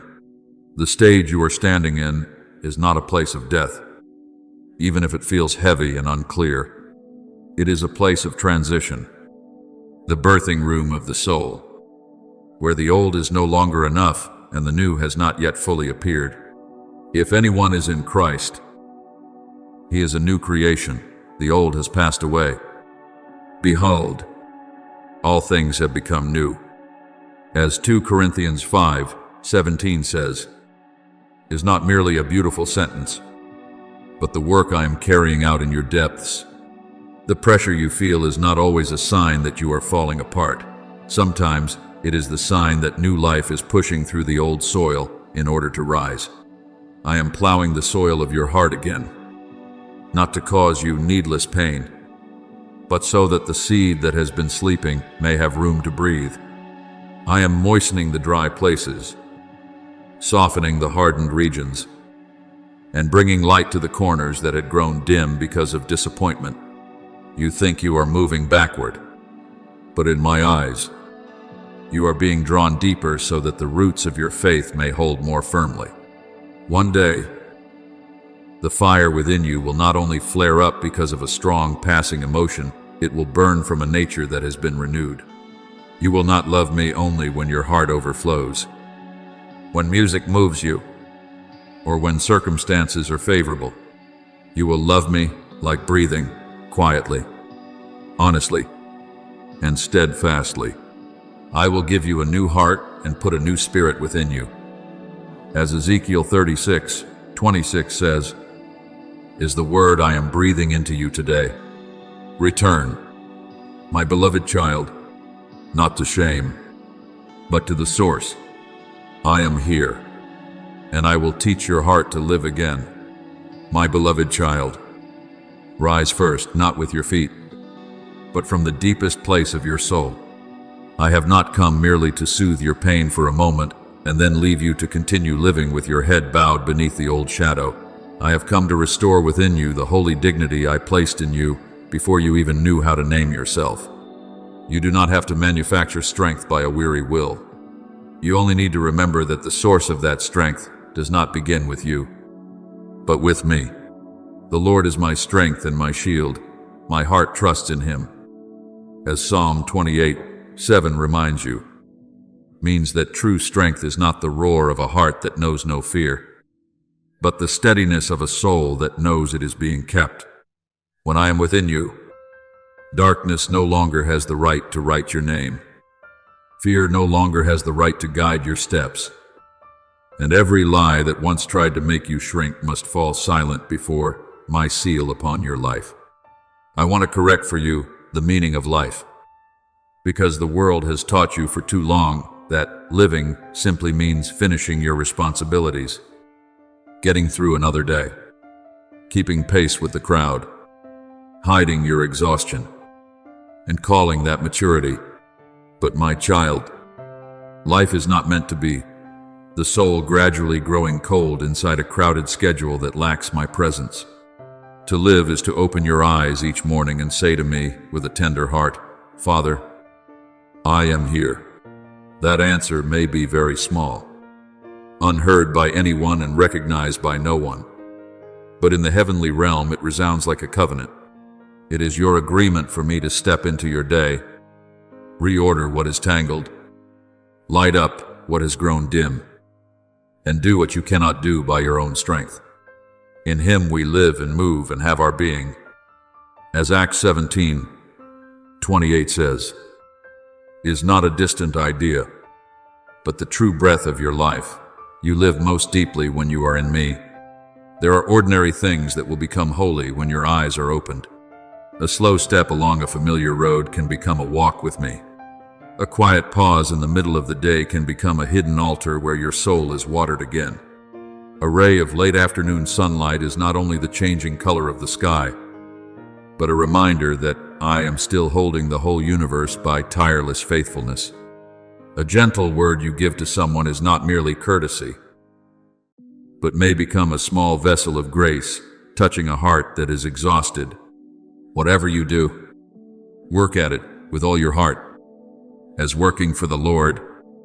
As Colossians 3:23 says, we'll turn the small tasks of the day into holy offerings. When you live with the awareness that I am near, ordinary life is no longer ordinary. It becomes the ground where my kingdom touches down through every loving choice, every act of forgiveness, and every quiet deed of faithfulness. Remember David, my beloved child. Before he stood before Goliath in the valley, he lived many nameless days in the wilderness, tending the sheep, carrying his harp, keeping watch, and fighting lions and bears when no crowd was there to witness it. In human eyes, those days were only the small work of a young shepherd, but in my eyes, they were the school of courage. In the place where no one applauded, I trained his hands for a greater battle. In the place where there was only the wind of the fields and the sound of sheep, I taught him that the living God is stronger than every giant. Therefore, do not look down on the place where you are standing today. It may not be radiant. It may not be named. It may not look like the stage you once imagined. But if I have placed you there, then that place can be a holy wilderness, where I am preparing within you a steadiness that tomorrow will require. You are the lamp I am tending, not so that you may try to shine dazzlingly by your own strength, but so that you may be faithful with the oil I pour into you. A lamp does not need to shout in order to prove that it is bright. It only needs to be in the right place. Keep its wick clean and receive the oil. I am doing the same within you, little by little, surely and deeply. I do not always pour oil through great events that overwhelm you. Many times I pour it through a gentle reminder in your heart, a moment of peace that cannot be explained, a tear that softens what had grown hard, a time when you choose not to react from an old wound. A bruised reed he will not break, and a smoking wick he will not quench. As Isaiah 42:3 says, "Is my tenderness toward you? I do not extinguish the weak flame, I bend down, shield it from the wind, and breathe new life into it until it burns again with a purer light." Do not try to become the image others expect you to be. Do not let their expectations dress you in a garment that does not fit your soul. You are not late, nor are you on the wrong path simply because your journey does not match the pace of others. I am rebuilding you from the foundation, not so that you may appear strong outwardly while being empty within, but so that you may become steady from the deepest place. He has made everything beautiful in its time. As Ecclesiastes 3:11 reminds you, means that my timing is not as hurried as your anxiety, nor as delayed as your doubt imagines. Breathe in me. Open your heart before me. Remain where I have called you. Do what I have placed in your hands. And let what belongs to heaven be completed by heaven. You do not need to strain yourself to control every outcome. You only need to be faithful to my voice today. Now I speak to the deepest part of you. You do not belong to the fear that has pursued you. You do not belong to the accusations that once made you lower your face. And you do not belong to the darkness that tried to convince you that you are small and useless. You belong to me. He has sealed us and given us the Spirit in our hearts as a guarantee. As 2 Corinthians 1:22 says, "Is the testimony that your life bears, my mark, and what I have sealed. No power can remove." When you step into a dark place, you do not walk as a lonely one searching for the way. You walk as one who carries light. Light is not afraid of darkness, because darkness exists only until light is present. So stand upright in your soul, not in pride, but in the holy assurance that the Father is within you. Let this day become the point where you remember who you are. You are not a wandering breath lost among the crowd, but a life I had in mind before time had a name. You do not merely exist to get through the years. You are called to live as a place where I dwell, as my hand touching others, as a small voice carrying peace into noisy places. When you know that you belong to me, you will no longer be pulled away by every voice out there. When you know that I am the source, you will no longer be so thirsty that you drink from waters that leave you even drier. Remain in me, my beloved child. Walk gently, yet firmly, brightly, yet humbly, strongly, yet tenderly. I chose you in love. I am keeping you in grace. And I will cause my light within you to rise, not only for you, but also to guide souls who are searching for a sign that heaven is still near, still alive, still loving, and still making all things new. My beloved child, let this truth go deeper than every passing emotion. Darkness does not tremble before the volume of a voice, but before a soul that knows clearly to whom it belongs. The adversary is not terrified because you try to appear strong, but because you stand firm in the knowledge that I am your Father, the one who has called your name, washed you clean, sealed you, and kept you in my hand. When you know that you are my beloved child, shame loses the right to rule.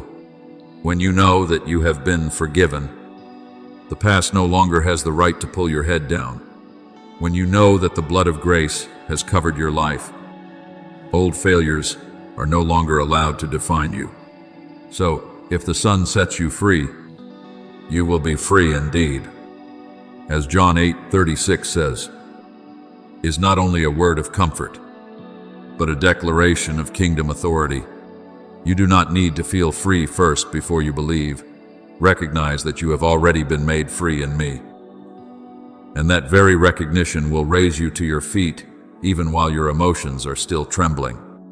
I am restoring to you the holy posture that fear once tried to steal. Not the posture of pride, not the posture of wanting to prove yourself above others, but the posture of a soul that has stopped shrinking before old accusations. You no longer have to lower your face because of the season that has passed. For what I have forgiven no longer has a throne of judgment over your life. Even am he who blots out your transgressions for my own sake, and remembers your sins no more. As Isaiah 43:25 says, is the word I place like a white garment upon your soul. If I no longer use your past to call your name, then do not allow darkness to repeat it like chains. You have been washed, restored, and placed back on the holy path. Not because you have never been weak, but because my grace is stronger than everything that once made you fall. In the days ahead, what I do within you may not be as loud as you imagined. It will not always come through outward signs that shine brightly, but through a quiet steadiness rising within you. You will find yourself reacting less to the words of others, trembling less before circumstances, needing less to prove yourself, and seeking less validation from places that cannot nourish your soul. True authority is often like an invisible mantle, light yet weighty, quiet yet unmistakable, needing no display. While the realm of darkness still recognizes my seal, I have given you authority to tread on serpents and scorpions, and over all the power of the enemy. As Luke 10:19 says, is not meant to make you live aggressively, but to teach you to walk in the peace of one who knows they are not alone. My power within you does not need to boast, it only needs to remain in the right position, within a surrendered heart. Remember Esther, my beloved child. She did not enter the king's palace with the noise of arrogance, nor did she save her people by the strength of swords. She had been placed in a position she herself did not fully understand at first. And when the appointed time came, she chose to fast, humble herself, seek help, and step into danger with a surrendered declaration, if I perish, I perish. It was that humility and obedience that opened the way for a miraculous reversal, causing Haman's scheme to collapse and my people to be delivered. Do you see? Esther's authority was not in trying to impress anyone, but in knowing how to stand at the right time, in the right calling, under my covering. In the same way, I am not training you so the world will marvel at you. I am training you so that when you walk in my will, darkness must retreat, because it recognizes the one who is with you. But you must remember the secret of power. Authority comes from surrender, and true strength is born where knees know how to bow. Kneeling before me does not make you lowly in shame.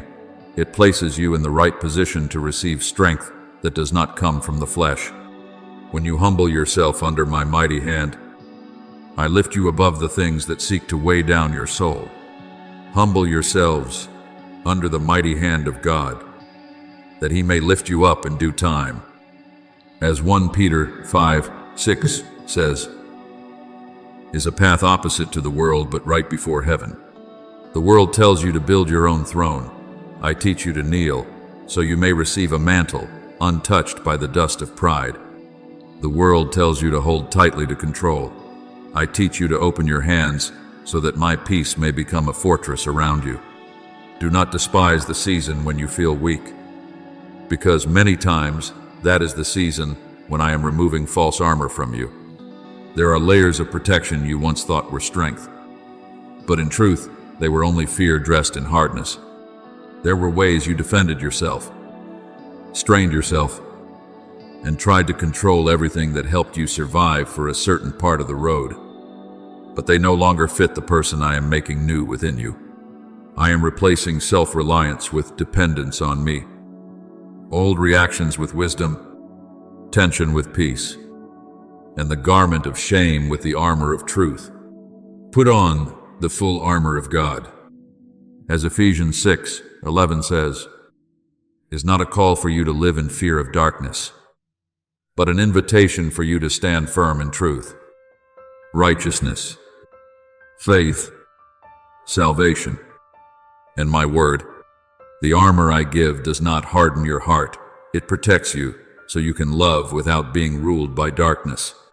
I did not create you to live as one who merely endures, always asking fear for permission before stepping forward, always shrinking back because of limits I did not place upon you. You were born to become a testimony that I still move in the dust of the earth, still place fire inside earthen vessels, and still make lives that once trembled become dwelling places of light. We have this treasure in jars of clay to show that this surpassing power is from God and not from us. As 2 Coríntios 4:7 reminds you, means that your frailty does not make my power smaller.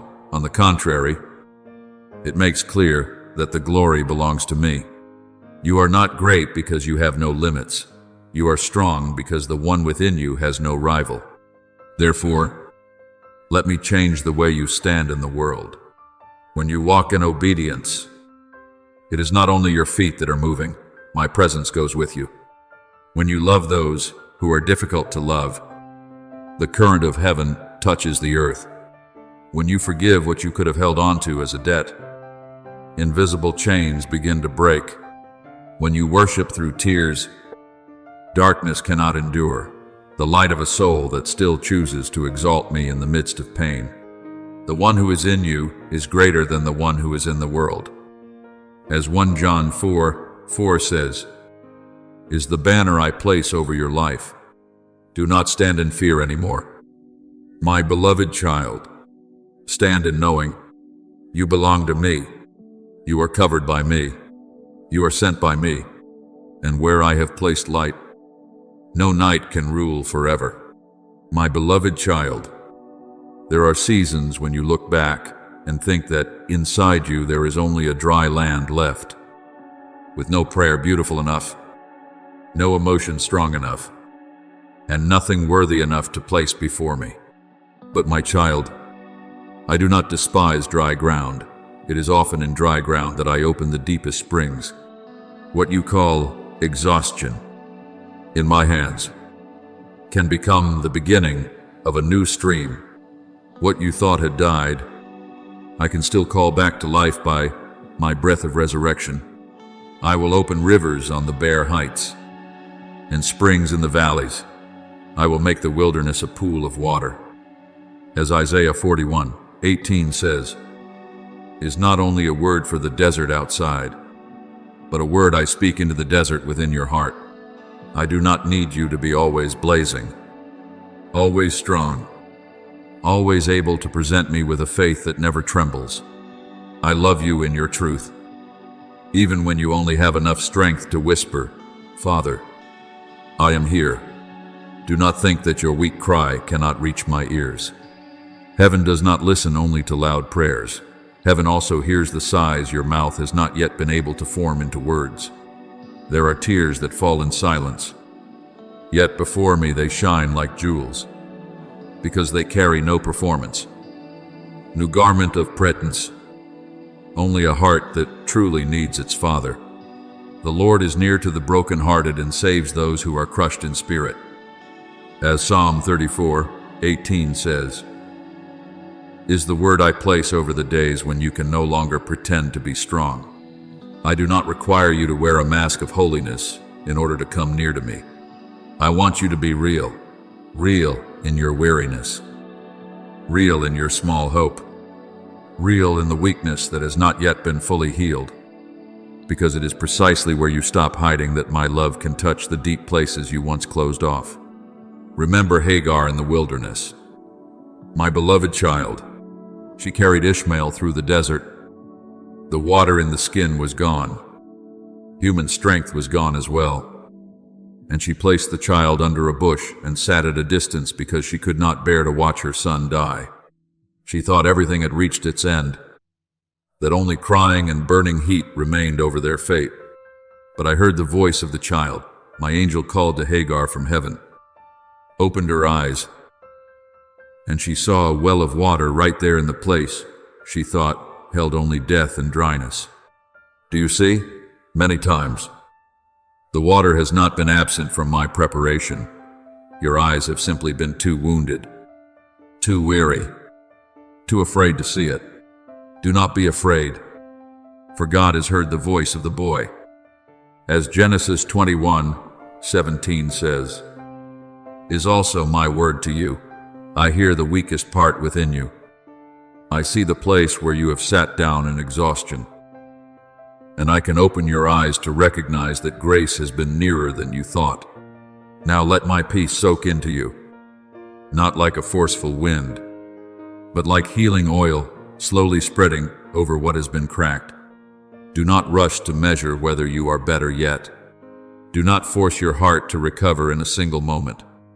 Let me touch each small place, each memory that still aches, each thought that once made you tense, each fear that made you believe you had to hold everything together by yourself. My peace does not come to cover the wound, but to heal it from the root. The peace of God, which surpasses all understanding, will guard your hearts and your minds. As Philippians 4:7 reminds you, means that true peace does not need every question to be answered before it can be present. It is my arms placed around your mind, a warm stream flowing into your soul, the assurance that you no longer have to live between striving and fear as though your life were an exam that never ends. You were created for communion, not for a dry and rigid religious burden. I do not call you to me like a cold examiner calling someone who must prove their ability, but like a father calling his child home. In me, you learn another rhythm of life. I lead, and you follow. I give, and you open your heart to receive. I embrace, and you stop resisting. I kindle the fire, and you allow yourself to be lit. Abide in me, and I in you. As John 15:4 says, is the secret of lasting life. The branch does not strain itself to bear fruit. It bears fruit because it remains in the vine. In the same way, you do not have to keep the fire alive with your trembling hands. The fire belongs to me. The oil belongs to me. Life belongs to me. Your part is to remain, to keep a tender heart, and to let grace do what your own strength cannot. Lean into me in your spirit. Like a child resting its head on the chest of a father it knows will never push it away. Do not calculate how much you have accomplished. Do not measure how much you still lack. And do not ask whether you are worthy to rest in that love. You were loved before you ever did anything for me. You were called my child before you proved yourself useful. I have loved you with an everlasting love. As Jeremiah 31:3 says, is the foundation beneath every step you take. The world teaches you that standing alone is strength, but I teach you that knowing how to lean on me is wisdom. When you lean, strength does not come from the tension of your will, but from the quiet current of love lifting you from within. My love can heal what your mind only knows how to analyze. My love can soften what time has hardened. My love can raise you to your feet without you needing to shout that you are strong. Therefore, if today you feel weak, do not panic. That weakness is not proof that I have moved away from you many times. It is the doorway through which you stop holding yourself up and allow me to carry you. When you no longer have the strength to shield your heart with hardness, I can hold it more gently. When you stop running to find love, you will realize that love was already there. When you stop trying to convince me that you are worthy of mercy, you will hear me say that you have been loved from eternity. My grace is sufficient for you, for my power is made perfect in weakness. As 2 Corinthians 12:9 says, does not lower you, but frees you from the burden of always having to shine brightly. Breathe in me, my beloved child. Let your heart become soft again. Let the rain of grace fall upon dry ground. I am digging a well in the place you thought was only exhaustion, rekindling life in the place you thought had grown cold, and teaching you that being loved by me is not a reward for the strong, but a home for the child who knows how to return. My beloved child, when the waves within your heart have begun to grow still, do not rush to stand up and throw yourself back into the old rhythm, and do not hurry to find something to prove that you are better. Remain a little longer in this quietness, because when the lake of the soul stops trembling, my light is reflected most clearly. I do not bring you a harsh light that frightens you or makes you turn your face away.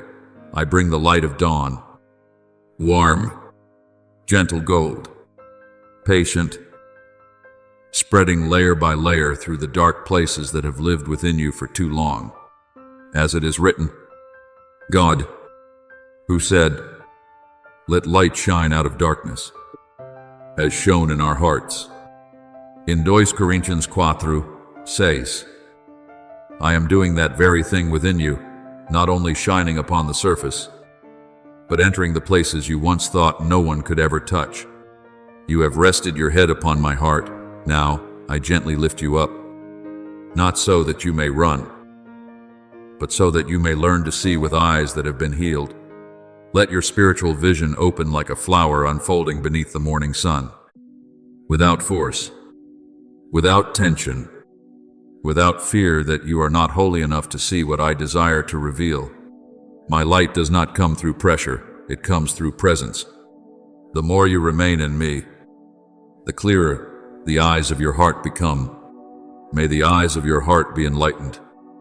As Ephesians 1:18 says, is what I am doing in your life, so that you may not only know about me as a distant idea, but recognize me as the true living environment of your soul.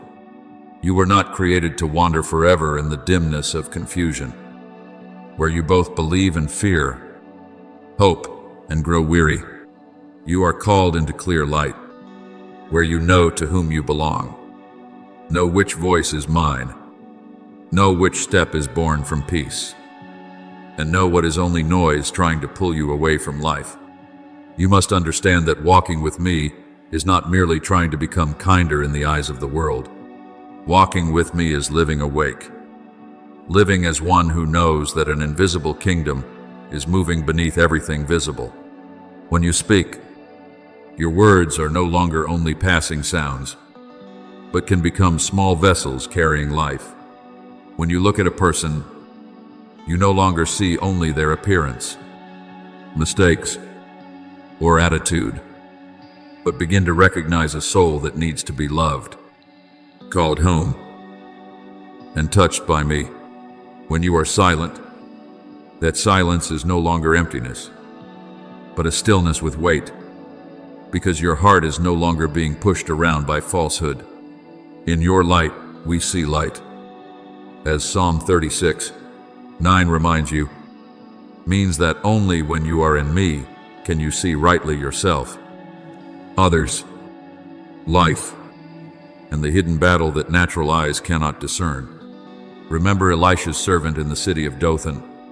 One morning, he looked out and saw the enemy army surrounding the city, with horses and chariots everywhere, and his heart immediately trembled because what his natural eyes could see seemed so great. But Elisha did not panic, because he was seeing by another level of light. He prayed, "Lord, open his eyes so that he may see." And when the servant's eyes were opened, he saw the hills full of my horses and chariots of fire surrounding Elisha. As told in 2 Kings 6:17. Do you see? The outward circumstances did not immediately change, but the way of seeing was changed, and when vision was changed, fear lost its throne.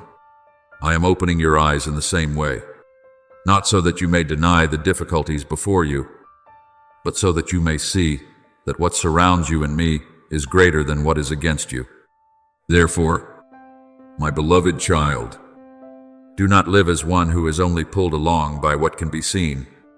There are doors not yet opened, but I have already placed the key within the appointed time. There are promises not yet formed, but I have already planted the seed in the soil. There are battles in which you feel as though you are alone, but in truth, heaven has surrounded you with unshakable faithfulness. When your eyes are opened, you will no longer call slowness abandonment, no longer call silence absence, and no longer call the season of preparation failure. You will begin to recognize my mark in the small details, a peace that comes beyond reason, a gentle reminder that keeps you from the wrong path, a meeting that seems accidental yet opens the way for healing. An ordinary afternoon, when your heart suddenly knows that I am still holding all things. I want you to live as one who belongs to the light, not a light that shows itself off, but a light that knows its source. I am the light of the world. Whoever follows me will not walk in darkness, but will have the light of life. As John 8:12 says, is the word I place beneath your feet today. If you follow me, you do not need to understand every part of the road in order to walk rightly. If you remain in me, you do not need to see the whole picture in order to believe that my hand does not make mistakes. The light of life does not only help you avoid darkness, it makes you a sign that darkness is not the final power.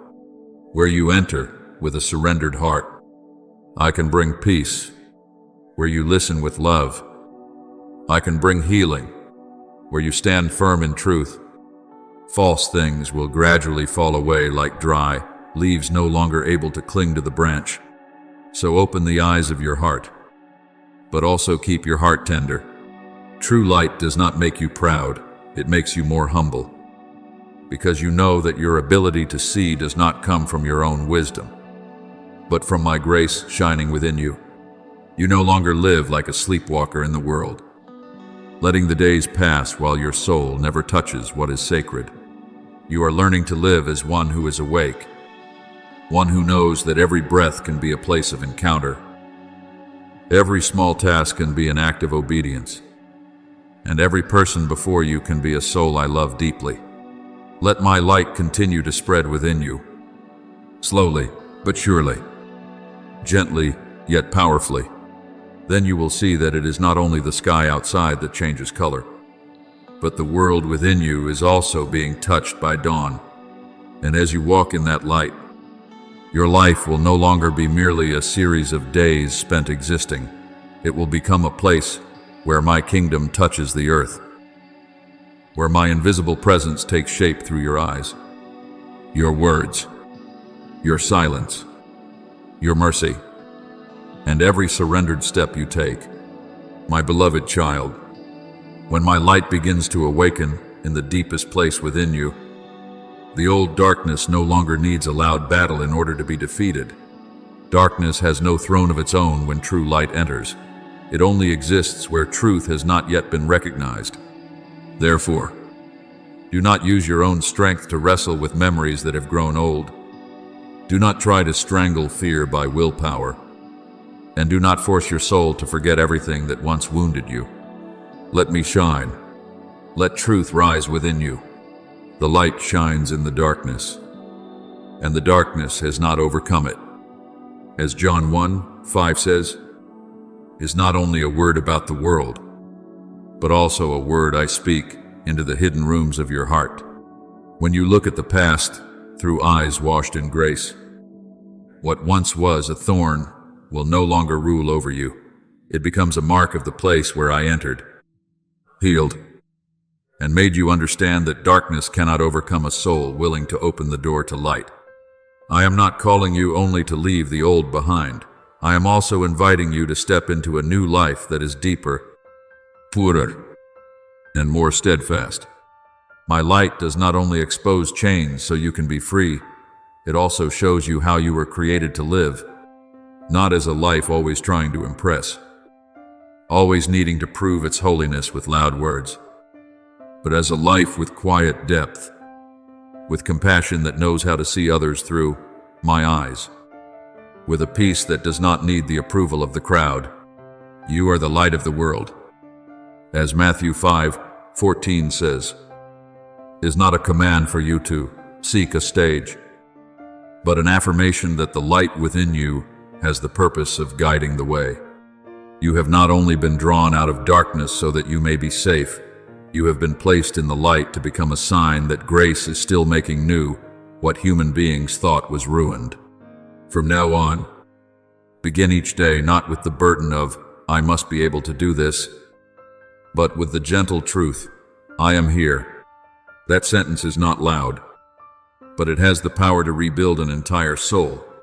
When you breathe in that awareness, the atmosphere around you changes, not because you are trying to control it, but because my presence is being received by you. He is in us, and we are in him. As 1 John 4:13 says, is a mystery not only for the hour of prayer, but for every step, every silence, every breath in ordinary life.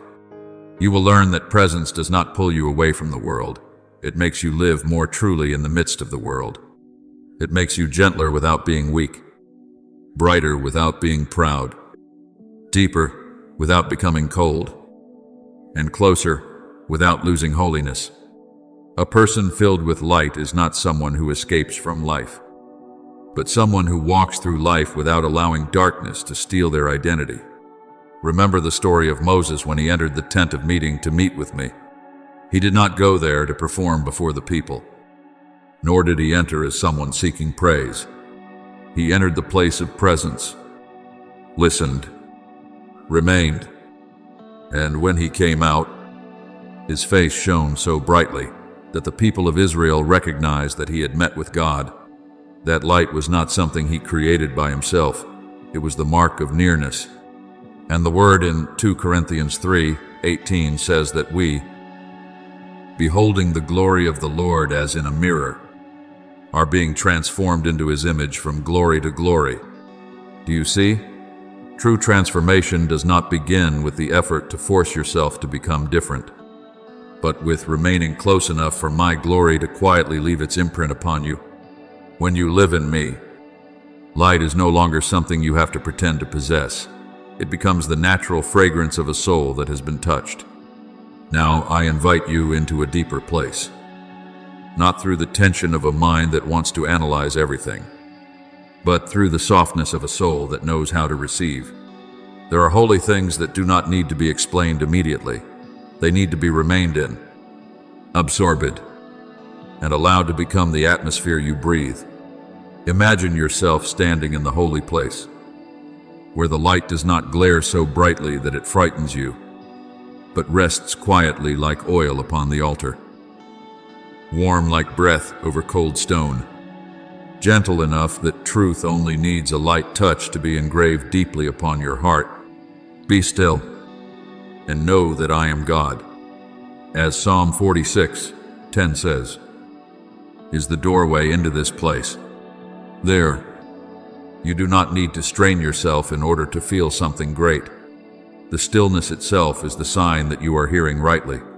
The quieting of your soul is the evidence that it has stopped resisting and has begun to trust.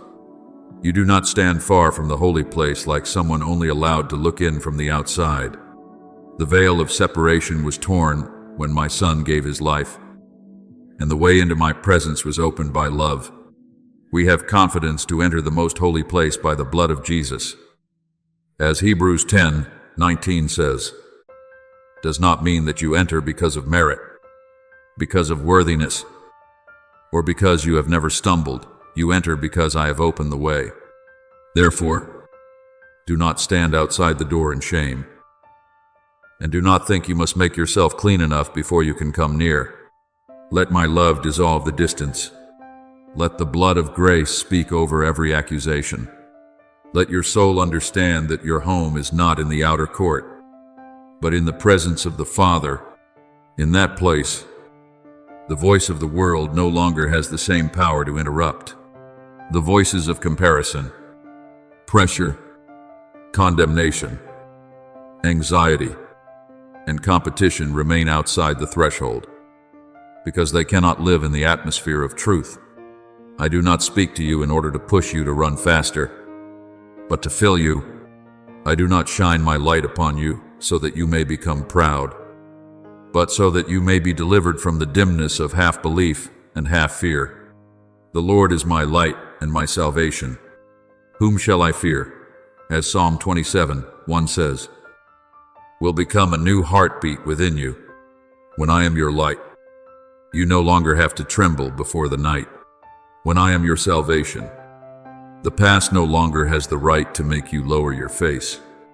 When I am your atmosphere, life is no longer a burden to endure, but a holy companionship in every second. So remain in this light. My beloved child, do not rush to turn it into a new task, and do not try to hold on to it through the fear of losing it.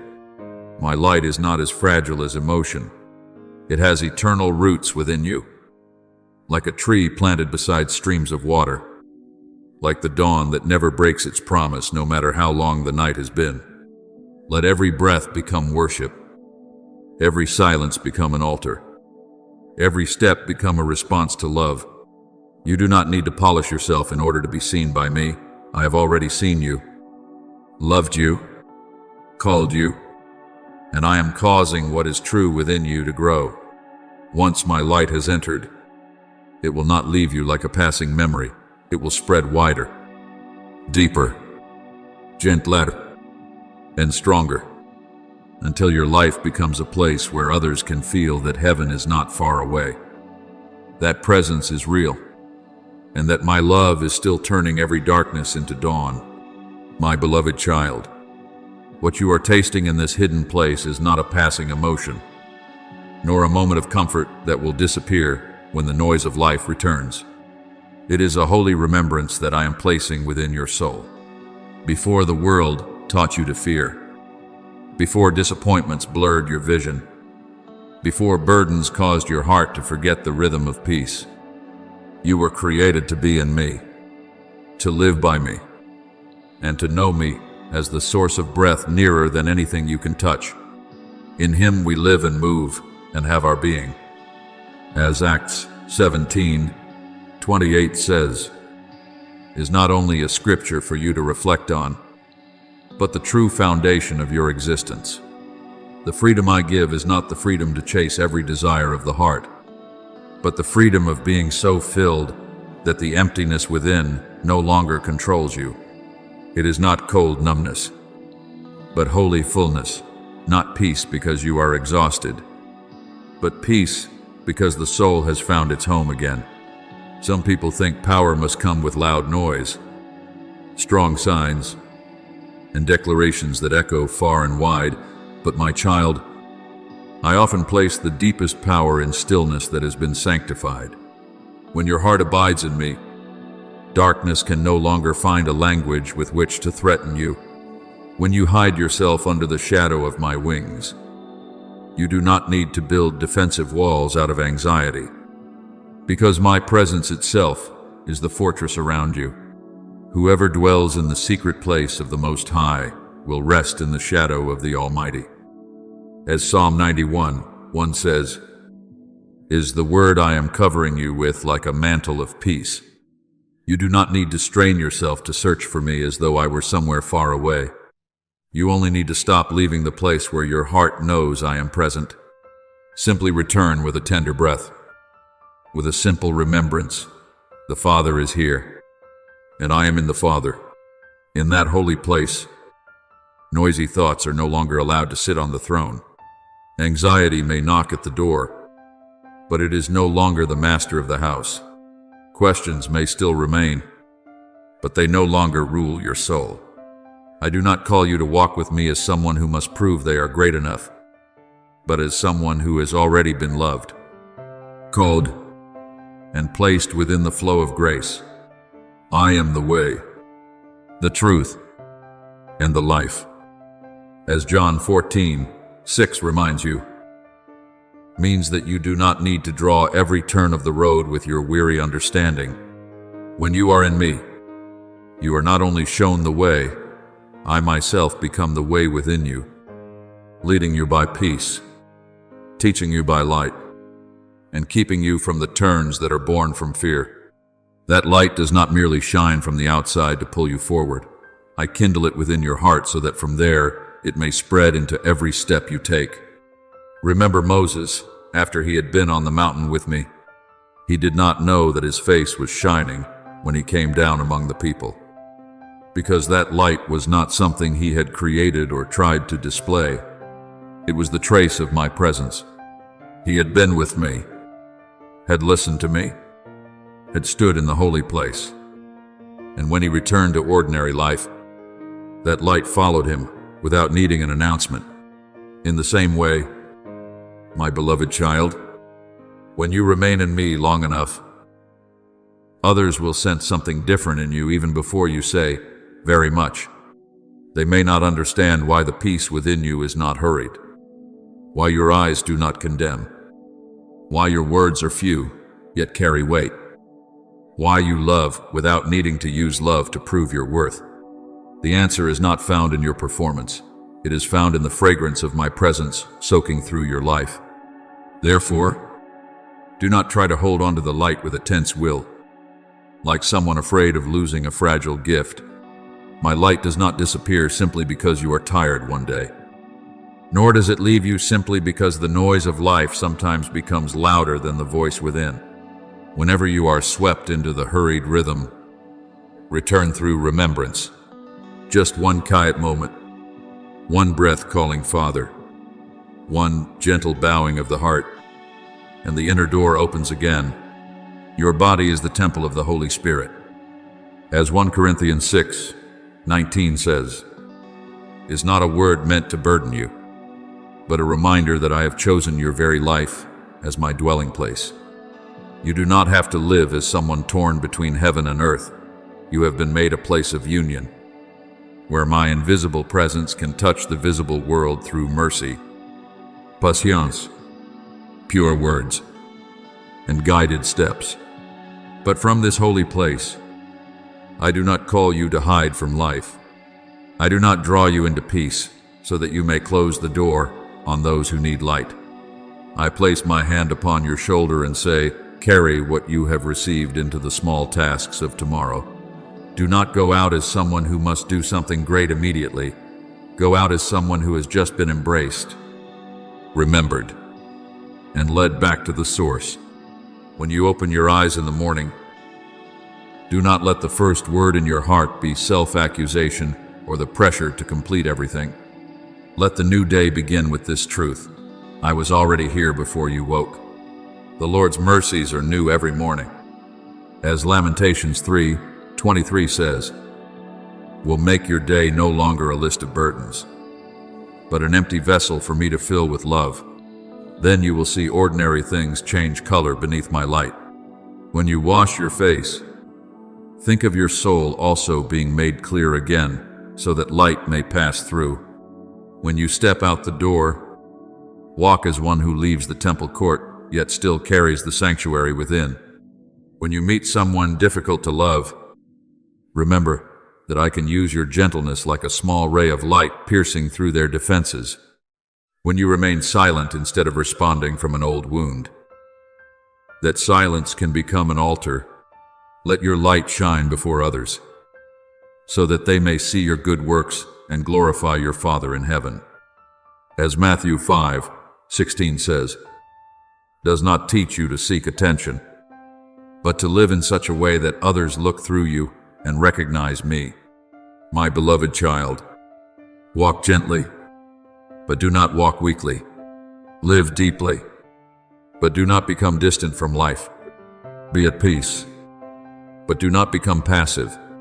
I do not give you rest so that you will stop growing, but so that you will grow from a root that no longer trembles. If the noise of life still sounds tomorrow, do not panic. It simply no longer has the right to rule. If responsibilities still wait for you, do not let your heart grow heavy. I will go with you in each task. My presence will go with you, and I will give you rest.